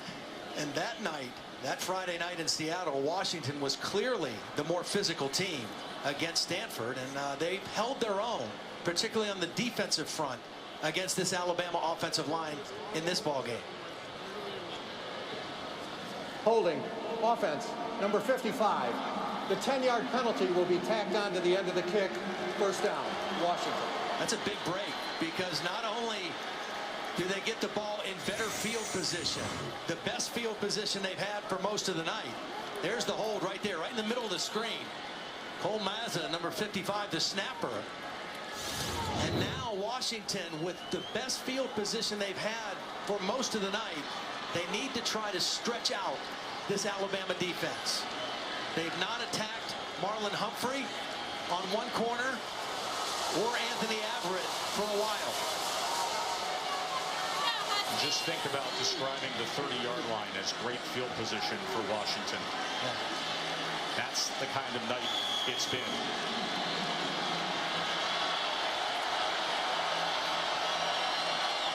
Browning now. A lot of time on the rollout, first down. Nowhere to go. Nowhere to go, though. Excellent coverage downfield by Alabama. They had Ross covered, they had Pettis covered, and the underneath route was Daniels. And Alabama in perfect position on the bootleg. There's nowhere to go. Ross was coming on the crossing route, not able to get enough separation. Reuben Foster running underneath it. That's perfect teammate coverage on John Ross. Browning has missed his last 6 pass attempts. Gaskin trying to bounce it to the outside, but it was Averett who first came up, and then the rest of the Tide crew followed. And see, when Alabama gets you like this, right now they don't respect the running game. They've got 2 safeties. That means they say, you know what? You guys can handle the run with even numbers of blockers, and we can double up on pass coverage and cover everybody there. And if you can do that, if you're Alabama, you have a major upper hand in the ballgame. I think you and I talked all week long. If 6 in the box can handle the run, this is a different ballgame. And the Washington offense is struggling with that. 3rd and 10. Can Browning find something? Long pass to the perimeter, and ahead for the first down is Aaron Fuller. Wow, big play. Long throw for Browning. Left hash thrown to the right sideline. It's the zone defense. And Tony Brown pretty soft in that coverage. Good protection. Browning, long throw. And a much-needed first down conversion for the Huskies. How do you get a chunk play against this Alabama defense? You can't go 12, 13 plays and nickel and dime them. You've got to get a chunk play somewhere along the lines, throwing it downfield. That guy, number 1, could be the one to deliver on it. Gaskin, look at the Tide getting to Gaskin, led by Minka Fitzpatrick. Again, they were looking for Ross down the field first. Not able to get him the football or Pettis, and the underneath was the only place Browning had to go with the football. PlayStation Fiesta Bowl coming up tonight. Should be a great one with Watson and Barrett, Dabo and Urban. That's the prime time second half for this college football playoff. Alabama playing a lot more zone defense in this game, trying to keep these fast receivers in front of them. 2nd and 8. Coleman, as Deshaun Hand makes the tackle, a gain of 5. This could be the end of the 3rd quarter. What a job this Washington defense has done. But the offense, that sloppy moment before the half as Ryan Anderson took it back. And now to start the 4th quarter, a 3rd and 3 for the 4th-seeded Huskies. Browning sprinting near side and just beyond the reach of Fuller, whose diving effort couldn't come up with it. It'll be 4th down. Tim Williams might have affected that throw a little bit. They were moving the pocket. A good decision, I think, by Washington. And Tim Williams affected the throw, and Chris Peterson electing to go for it. So here we go. 4th and 3. Washington's going to roll the dice. No, quick kick. He's done this 2 times this year. And he gets off a really good one. Look at this. Out of bounds inside the 5. So they don't convert, but they do flip the field and give Alabama a little bit of their own medicine here. And now hope their defense can come up big again.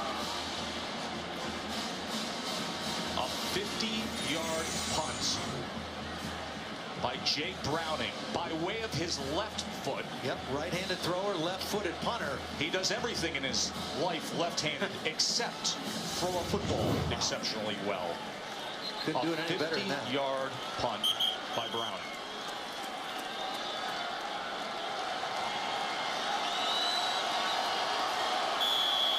And now what will the Bama offense offer up to get out of the hole? They've not been able to take advantage of great field position. Let's see what they do with this kind of field position. As the 18-year-old quarterback from his own end zone with Damian Harris. And they are not opposed to throwing play action and taking a deep throw on first down, even in a situation like this. Harris stacked up for a loss. Ben Burke-Kirby, as that front of Washington continues to find success. I'll tell you what, Vita Vea is playing some ball tonight. He is handling the right guard. Nice pursuit by Burke-Kirby from his linebacker position, but Vita Vea is the guy that stopped the play.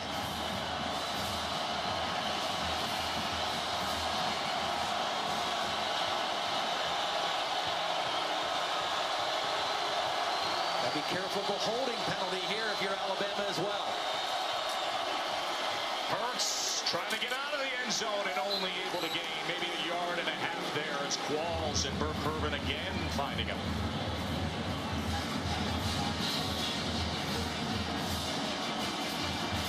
Elijah Qualls, one of those guys that 320-pounder, former running back in high school, moves up and down the line of scrimmage very well. Plays multiple positions on this defensive front 7. Now this is as big of a moment as this second half has had. 3rd and 9 with Hurts in his own end zone.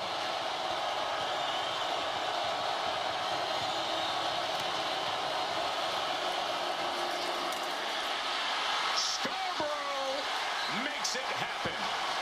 First down, Alabama. Big time run. It's a counter play. They pull the backside guard and the tight end. Corey Kirvin, the guard, and O.J. Howard, the tight end, pull and lead on that play. And Scarbrough gets the first down. Over 100 yards rushing for the big back from Northport, Alabama. Hurts, play action, and complete to O.J. Howard, and all of a sudden Bama's out to the 30-yard line. Good patience when they were right on their own 1-yard line. They get the conversion on the 3rd down run, and now they open things up a little bit once they get that first down.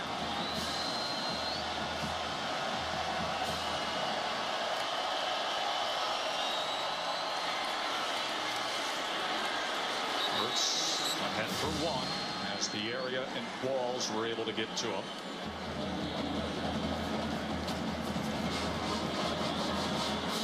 Big moment on 3rd and 9 with Bo Scarbrough as Lane Kiffin had faith in his big back. He's had an outstanding game, 13 rushes, 107 yards, and that powerful touchdown to tie the game at 7 apiece early on. And he gets free again.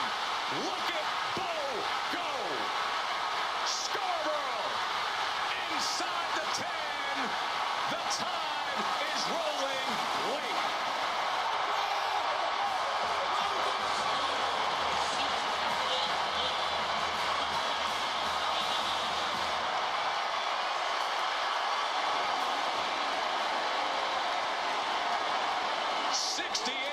Touchdown run for Scarbrough.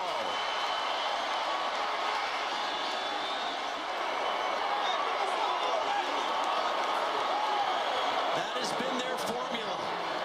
Bring Bo in like the closer in baseball in the 4th quarter when the defense is a little tired, and then try to tackle that big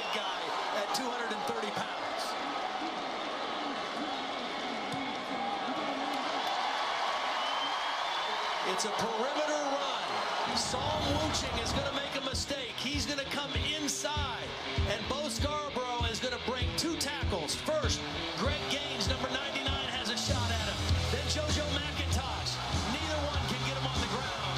And Big Bo not only gets a big yardage play, he gets a touchdown to put Alabama up 24-7. So many made the short drive over from Alabama moments ago. A sensational 68-yard touchdown run by Bo Scarbrough. Here's John Ross.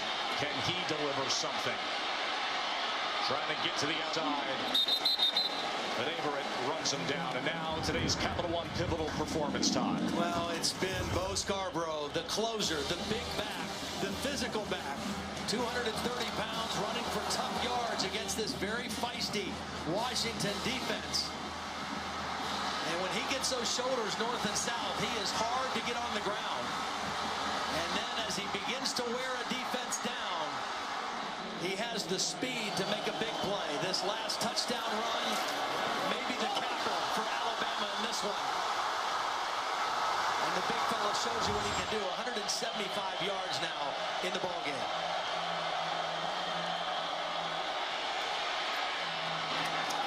That was just near the line of scrimmage, maybe a yard there to McClatcher. That's Burton Burns, the associate head coach, running back coach, been a long-time assistant coach. Had to leave bowl preparations here in Atlanta for a day to go home and bury his father, Winston, who passed away at age 92, was the first coach in the Burns family, inspired him to be a coach, and certainly a sad moment for him earlier in the week, but happy to see his running game going now with Bo Scarbrough.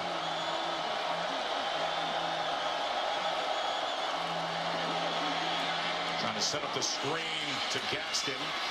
Runs outside of the blocks and makes contact with Mika Fitzpatrick. 7 yards there. Mika Fitzpatrick is all over the place. He has great speed and pursuit angles from his safety position. Alabama has had some elite defensive backs over Nick Saban's tenure there. And this guy is going to be a great one. From Old Bridge, New Jersey, headed south to play for Coach Saban, who, as you know, his love for coaching up the defensive backfield. 3rd and 2. As Coleman moves to the slot and now shifts back to flank Browning.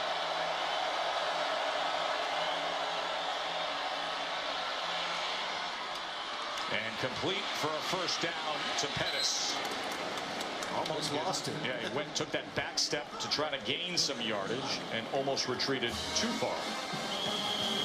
This Alabama defense coming into the game, we talked about their numbers, their ability to stop the run, their ability to turn you over and turn it into points. We've seen all of that tonight. Pettis limping off there, Todd. Washington sitting at 166 yards of total offense. The only team that really held them down this year was USC. Held them to 276 and only 13 points. They're at 166 and 7 right now. First down run by Coleman.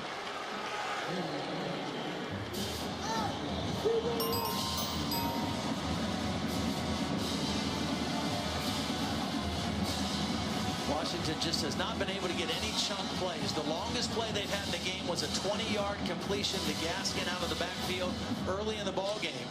They just have not been able to convert a big play. And you can't grind out a long play drive against this type of defense. You got to get some chunk plays, and Washington has not been able to find any. Washington only has 23 second half yards. 2nd and 8. Browning steps up and goes down again. Jonathan Allen. He beats the left guard, Jake Eldenkamp. Again, the difference in this Alabama defense and defenses of the past, their ability to get great pressure by only rushing 4. They've not always had that luxury. The last 2 years, Alabama has had that luxury with the kind of players they have rushing the passer.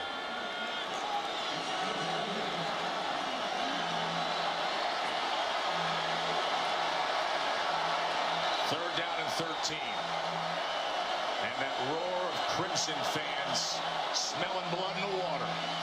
Here's a shot downfield that had no chance other than Minkah Fitzpatrick looking for his 6th interception of the year. John Ross was double covered. The safety, Fitzpatrick, coming over the top to help. The 5th time that Washington faced a 3rd and 10 or more. They're 1 for 5 in those situations.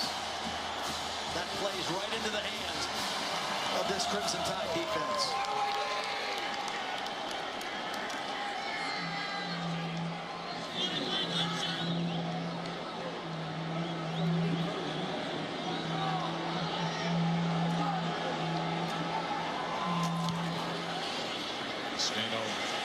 Once again, cross field as it'll settle in down near the 20-yard line. Saban is chasing history, namely the Bear, who won 6 national titles. Saban sitting on 5 right now. As Hurts throws it away with the area trying to track him down. You know, I think one of the things that's most amazing when you think about Nick Saban and what he's built here at Alabama, tonight is the 49th game that Alabama has played as the #1 ranked team in the country over his 9 years. It's amazing the consistency of performance that they played with. In the 48 games prior, their record is 43-5 as the #1 ranked team in the country. You know there's a big bullseye on your back. You know you're going to get everybody's best shot, and they still win. Here is the star of the day, Scarbrough, just a yard there. Holly. Well, one of the ways he's attained that success, Todd, is he has trained his players to think just like he does. In fact, I was talking with Ronnie Harrison, and he was telling me how accountable these players are to each other. He said, if people are doing stuff in drills and we don't think it's good enough, we tell them to go back and do it again, not the coaches. They police themselves. They hold each other to a standard that is very high. Coach Saban has really made the rest of the team in his favor. Good point.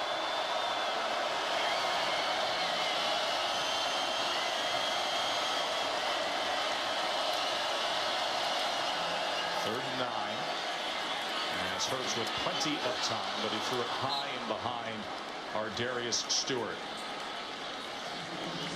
Alabama trying to coast home with a win here in the college football playoff in what is the last game, Todd, in the Georgia Dome in front of a record crowd at the Georgia Dome. Well, Lane Kiffin said something interesting to us that he and Steve Sarkisian both learned from being with Nick Saban. That is just how consistently he stays on the players and demands that accountability that Holly was talking about. Lane said, you know, we kind of, when we were younger coaches, if things were going good, we kind of lighten up on guys. Nick said, you can't do that. Another big-legged punt as Pettis tries to find something, and he finds a whole bunch of Tide coverage. PlayStation Fiesta Bowl still to come your way. Browning, harassed, escapes. A couple of flags down. As would normally be the case with what we just saw. We will check on that. But under 7 minutes to play here in Atlanta.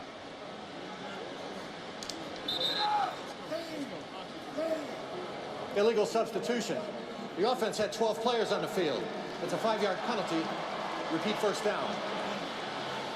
That is Trey Adams, the starting Officials left tackle. timeout for an injured player.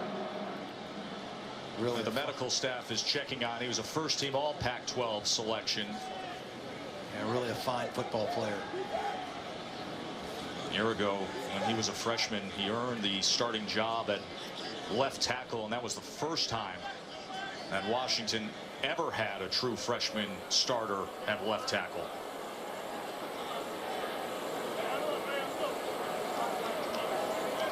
Just 163 total yards of offense for Washington. And this is the way Alabama has won games all season.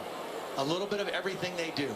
They impose their will on you with their defense, and they find a way to turn you over, and in many cases turn those into points.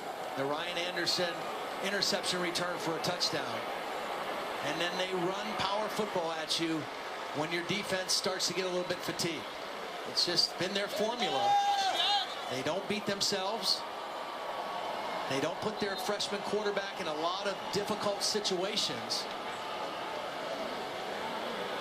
I think they limit Jalen Hurts' exposure. Yeah. A lot of quarterback run, a lot of throws at or behind the line of scrimmage.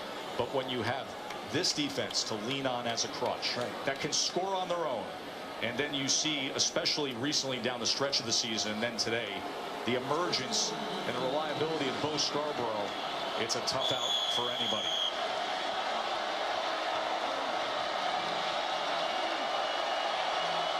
So after the penalty at 1st and 15, as they go with the draw to Gaskin, and he works his way to the 20. Hey, Monday's a great day with 3 more games on ESPN. You got the Goodyear Cotton Bowl Classic as we look at the totality of the New Year's Six there. That's Western Michigan and Wisconsin. I cannot wait for the Rose Bowl game presented by Northwestern Mutual. And then the All-State Sugar Bowl with Auburn and Oklahoma. But USC and Penn State, and the way those two teams closed out the season, as much momentum as any team. These teams in the playoff as well. As hot as any team playing at the end of the season. USC, the one common opponent that both Washington and Alabama faced, but totally different teams when they played them. Complete for a first down. We haven't seen a lot of downfield passing as Bocelli has the reception. And just think about since October what Penn State and USC have looked like. Sam Darnold, the quarterback at USC, that is going to be a name we're going to talk about a lot in 2 days. We're going to talk about nonstop all next year. Alabama opened the year with USC and beat them soundly 52-6 in Arlington. A game that Darnold did not play. Start. Yeah, didn't start, played a little bit. Sam Darnold didn't become the starter until the Utah game, a game they lost at the very end. It was the 3rd loss of the year for USC, and then they won everything since then. And he changed this team dramatically. So when Washington played him in November, they were a much different USC team than the one Alabama faced. Bama beat them 52-6. USC then beat Washington 26-13. 2nd and 7. As Averett was covering Ross. John Ross just has not been able to find space against this Alabama defense. Anthony Averett has done a beautiful job against him. He's been on him more than Humphrey has. They like to put their hands on you, and you got to be able to fight through that. John Ross looks frustrated because he just has not been able to be a factor in this game. 11 targets, 5 catches, but for a measly 28 yards. And all that was in the first half. He's been shut out here in this second half, and he was probably the most talked about offensive weapon for Washington leading up to this. That happened yet again. Another sack. This time, Averett coming in off the corner. Bama's 4th sack of the day. And we saw Averett in coverage, and this time we see him come off the blitz. His man came in short motion. He passed off the coverage to an inside safety and comes unabated to the quarterback for the sack. Nice ball game by Anthony Averett here today against the Huskies.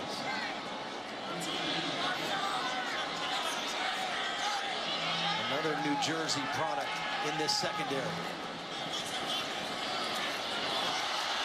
Nearly muffed that, but Diggs able to control it.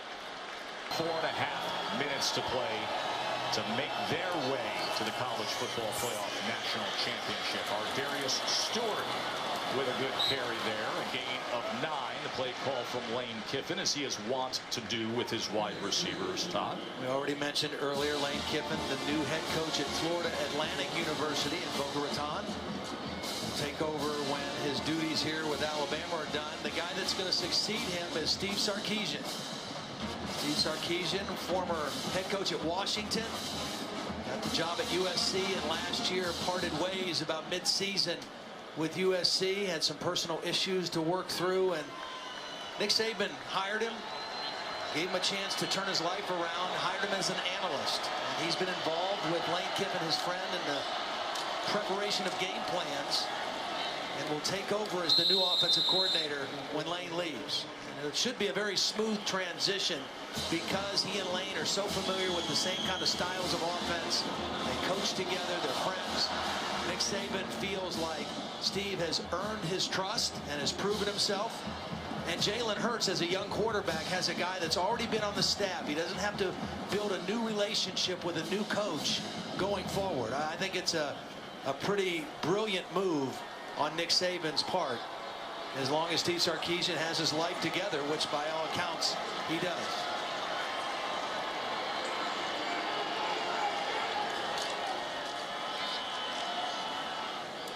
Crossing midfield is Scarbrough. What an incredible afternoon Bo Scarbrough had. We got the sense in visiting with Lane Kiffin this week that if everything followed form, you would see big moments from Scarbrough late in the game. And I don't know that there's a bigger sequence in defining a game than the opportunity that was had by Washington with the quick kick that went out at the 2, stopping them, earning a 3rd and 9, and then Scarbrough muscling his way for a first down and then exploding for a 68-yard touchdown. And that 3rd down play was not a play called necessarily to get the first down. It was just to get it away from the 1-yard line. And Scarbrough turned it into a first down. And here he will add to his total by 1.5 yards, as he is knocking on the door of a 200-yard day here. Up past 180. Washington. Washington will use a timeout here. I think Scarbrough keeps Alabama a little closer to what we've known their identity to be through this incredible run of success. The bigger guy, the workhorse. Yeah. And it's kind of similar to some of Urban Meyer's older Ohio State teams when he had a running quarterback in Braxton Miller and a big back. You've got Bo Scarbrough, your big bruising back. You got Jalen Hurts, your running quarterback. And that combination is going to be pretty tough to stop, especially late in the game if a defense is fatigued at all. That big 230-pound back, when he gets those shoulders north and south, he's a load to bring down. Through injuries last year and the early part of this year. This is the first game he's played without a knee brace on, and he looks fast and fresh tonight and on his way to a huge game. A game big enough, Todd, to be Alabama's bowl record for a rushing day. 183 yards. That's the best in the grand history of this program.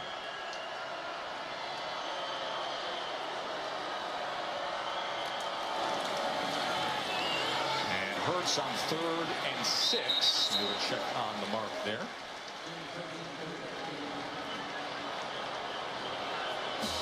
You can experience the College Football Playoff National Championship at Playoff Fan Central. It's free for every national championship game ticket holder. You got school bands and cheerleaders, pep rallies, interactive games. Friday, January 6th through Sunday the 8th at the Tampa Convention Center. For more, you can log on to collegefootballplayoff.com. And one of the things I think that stands out to me about this Alabama team is their leadership and their unselfishness. They're second. 30-second timeout. And the best example of that to me is Calvin Ridley, their best wide receiver. Last year, Ridley had 89 catches, over 1,000 yards, 7 touchdowns. This year, 65 catches. And in a ball game as big as this, where you know he wants to play on a big stage, only 1 catch for 6 yards. He's been a non-factor in the game as a receiver, but he knows that the way this team is built this year, with the quarterback that they have, with the running game that they have, it's a little bit tougher to get balls thrown your way. But he hasn't complained. He hasn't been selfish. He's blocked on the perimeter. He's done what his team has needed. And that's an indication of a team that wants to win a championship. And I would offer this. Can you imagine if you had the complement of Ridley, Darius Stewart, and O.J. Howard at tight end? All those downfield, long, fluid athletes who are threats downfield with speed. In a passing system, what their stats would be. These are high-level, elite receivers. 4th and 1 here with under 2 minutes to play as the big jumbo package comes on. And behind Deron Payne and Jonathan Allen, they can't find much that time as King came up and made the stop for the turnover. Well, that says something about the character of this Washington defense, too. Obviously, they have this formation scouted. It's the short yardage goal line formation with the 2 defensive linemen. They closed in. They blew it up in the backfield. And Kevin King, without his helmet, is able to not only get the stop, but a loss of yardage stop on 4th down. No quit in this Washington defense either. They have played admirably. Well, there was the exception of that one long. Yeah, with absolutely. the field position, the average start to the drives for Alabama, time and time again, Washington had to come up big defensively. Well, we said all along coming into this game, we thought Washington's defense was good enough to hold them in it. Could their offense find enough ways to score points? And they have not been able to. As Fuller will take it ahead inside the 40-yard line. 16-yard reception for the freshman from Texas. Trey Adams left the field moments ago, you remember, with the medical attention. He is back out there playing left tackle for Washington. Good to see.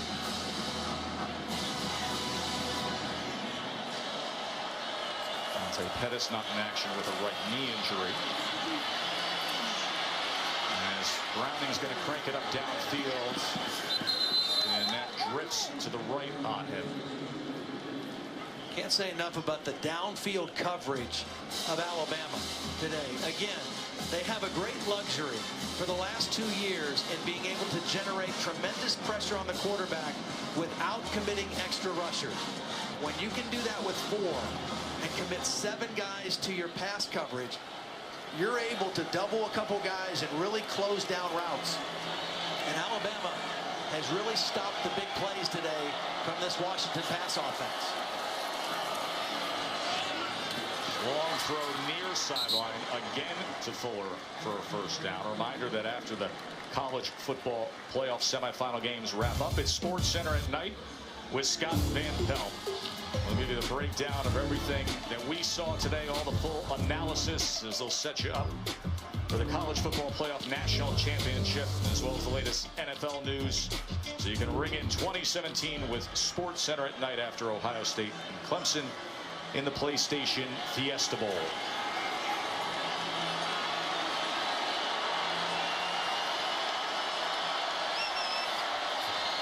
Late gap pressure, able to pick it up downfield, goes Browning and throws short of John Ross, who does not have a catch in the second half of this game. Browning not able to get enough on that throw for Ross because of pressure. Alabama with a lot of starters still out there on defense. They don't want to give up any more points. A minute 29, 24-7. They've controlled this football game, as they have done so often this season. They did not face many good or above average offenses in the SEC this year. This was the best offense, the most complete offense they've faced all year, and they were ready for the challenge. Washington just crested over 200 total yards. A mighty task to go up against this Bama D, as Tony Brown had coverage that time on Fuller. And there's a fight now back near the 35-yard line. They're going to separate them. Well, Reuben Foster's been in a couple scuffles here in the last couple plays. That's Ronnie Harrison there.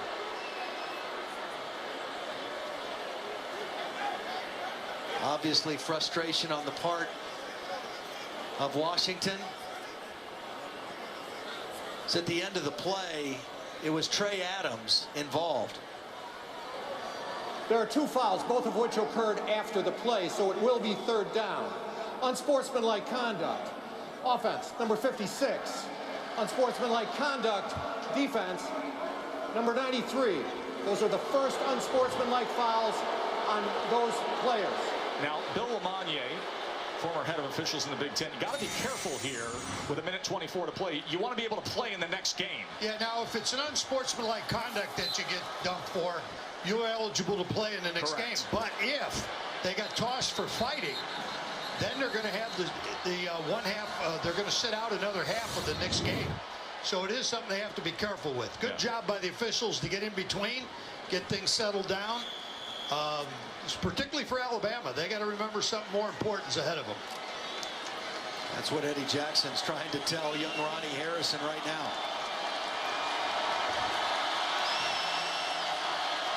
That'll be the last thing that Nick Saban would want to hear heading into a national championship game. Mr. Browning is going to feel that one. Rashaan Evans. He beat Trey Adams. Trey Adams came out of the game a few plays ago, a leg injury, and he's slow getting off the mark. Rashawn Adams times the snap count, beats him around the edge, and another sack for this Alabama defense. Again, the difference over the last 2 years, their ability to create sacks and negative yardage plays, much different than Nick Saban's first 3 national championship teams. You can notch 5 sacks on the belt today as Browning wants to call a timeout here. Final minute and a 4th and 17. Timeout, Washington. And a record crowd. And final timeout of the half. At the Georgia Dome, that's become a wall of sound. Joe, in Nick Saban's first 3 championship teams, 2009, 32 sacks. 2011, 30 sacks. 2012, 35 sacks. Last year, they had 53, which is an average of 3.5 per game. This year, now, they've got 50 in 1 less game. So it's just their last 2 years, they've had some premier pass rushers, namely Tim Williams and Ryan Anderson off the edge that they never had before. And then they've got interior guys that can rush. So when they can rush with 4 and create that kind of pressure, your coverage holds on longer down the field. It's just a very difficult combination. Williams and Anderson, that's the big difference. Yeah, it really is. And what it allows them to do. We talked to so many coordinators in prepping for this game. Brett Lashley at Auburn, John Baxter out there at USC, and everybody who's played them, they say that's the difference. 22 and 56. Desperation heave on 4th and 17, and fittingly add another defensive gem.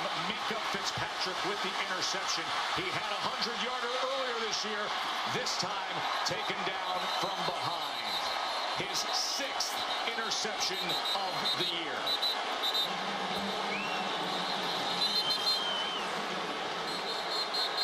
Flag is down back. Now, 2 Washington players are down. Trey Adams, I think, is down again. John Ross down. Trey Adams made the tackle on Minkah Fitzpatrick.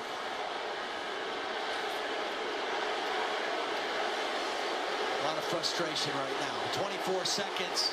I wouldn't be surprised if Alabama doesn't just take a knee here. Well, that's the familiar chant that has started up through the years, the SEC chant. That's Eldrin Camp this time. Eldrin Camp is helped up. But the local crowd likes that style of play right till double zeros are on the clock here. 24 seconds remaining, a 17-point margin, and bodies are still flying around out there. You know the guy's name that we have not mentioned in the game tonight? Defensive coordinator Jeremy Pruitt. He's kind of lived a charmed life. Take a look at these replays. Eldrin Camp number 52 is going to get blocked by Jonathan Allen.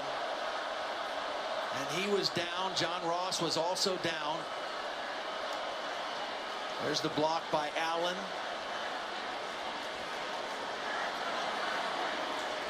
But Jeremy Pruitt, 10 years ago, he was coaching high school football in the state of Alabama. After the play was over, there were 2 unsportsmanlike conduct fouls committed, both by Alabama.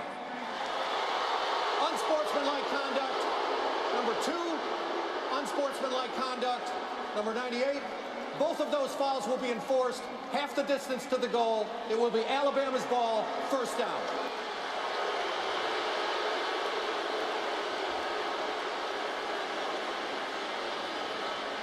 Nick wants his guys to play with an edge, there's no question, but he wants them to play smart.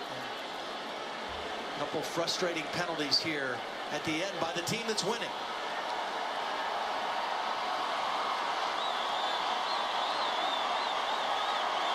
There's Jeremy Pruitt with the white hat next to Nick Saban. They want to talk to these guys and just make sure they understand that they can't have plays like that. Tony Brown was one of the guilty parties on that last play.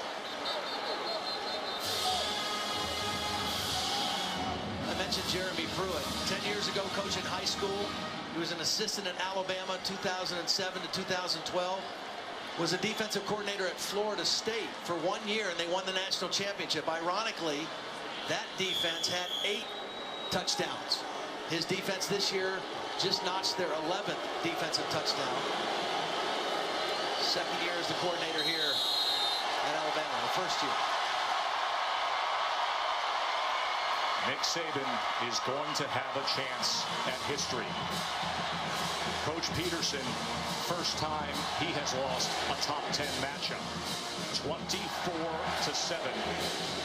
is the final here in the college football playoff semifinal. Holly. Well, Coach, after the first half, things really shut down for your defense. What did you change against this Washington offense? We didn't. After the first series, we played pretty well.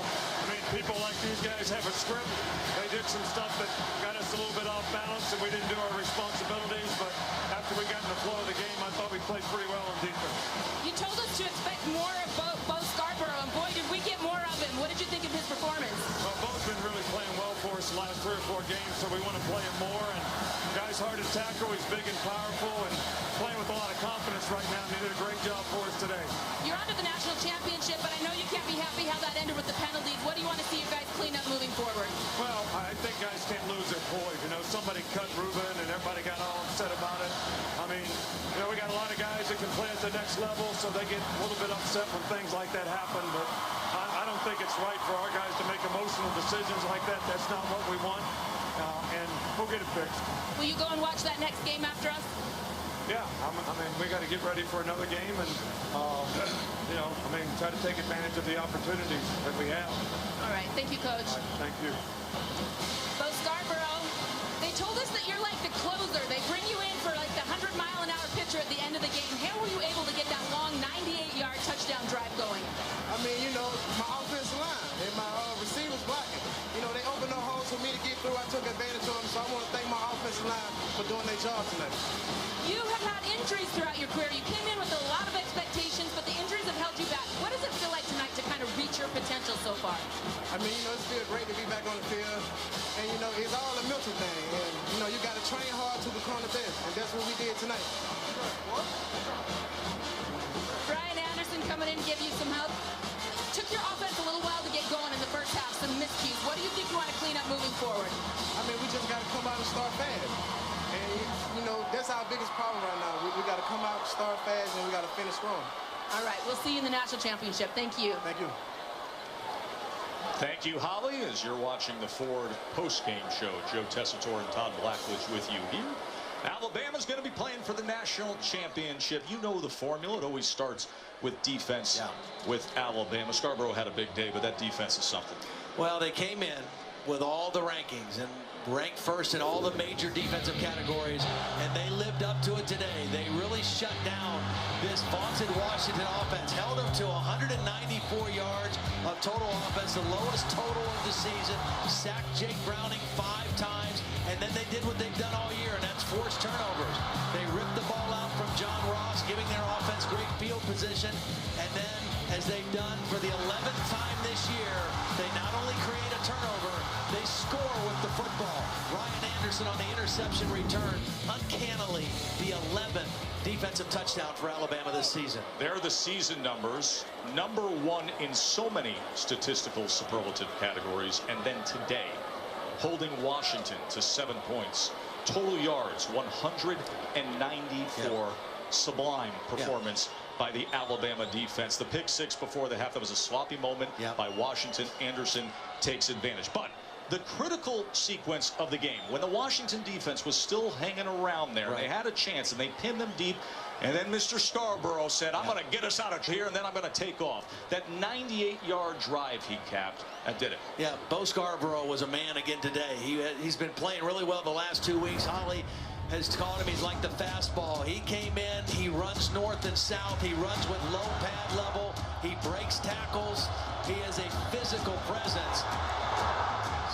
And he just had an outstanding game. 180 yards and a couple touchdowns in the ball game. And you mentioned that critical drive. He got a first down on 3rd and 9. And then when they had better field position, this run, 68 yards for the touchdown to put the Tide up 24-7. And really, with the way their defense was playing, that was the ball game. Bo Scarbrough, their big back, running strong on that 98-yard drive. Think about all the greats in recent history, from Mark Ingram, Derrick Henry, Trent Richardson, Eddie Lacy, and going back through history with Bobby Humphrey and the rest. That's now the Alabama Bowl record, 180 rushing yards. Bama's in. They're going to play for the national title.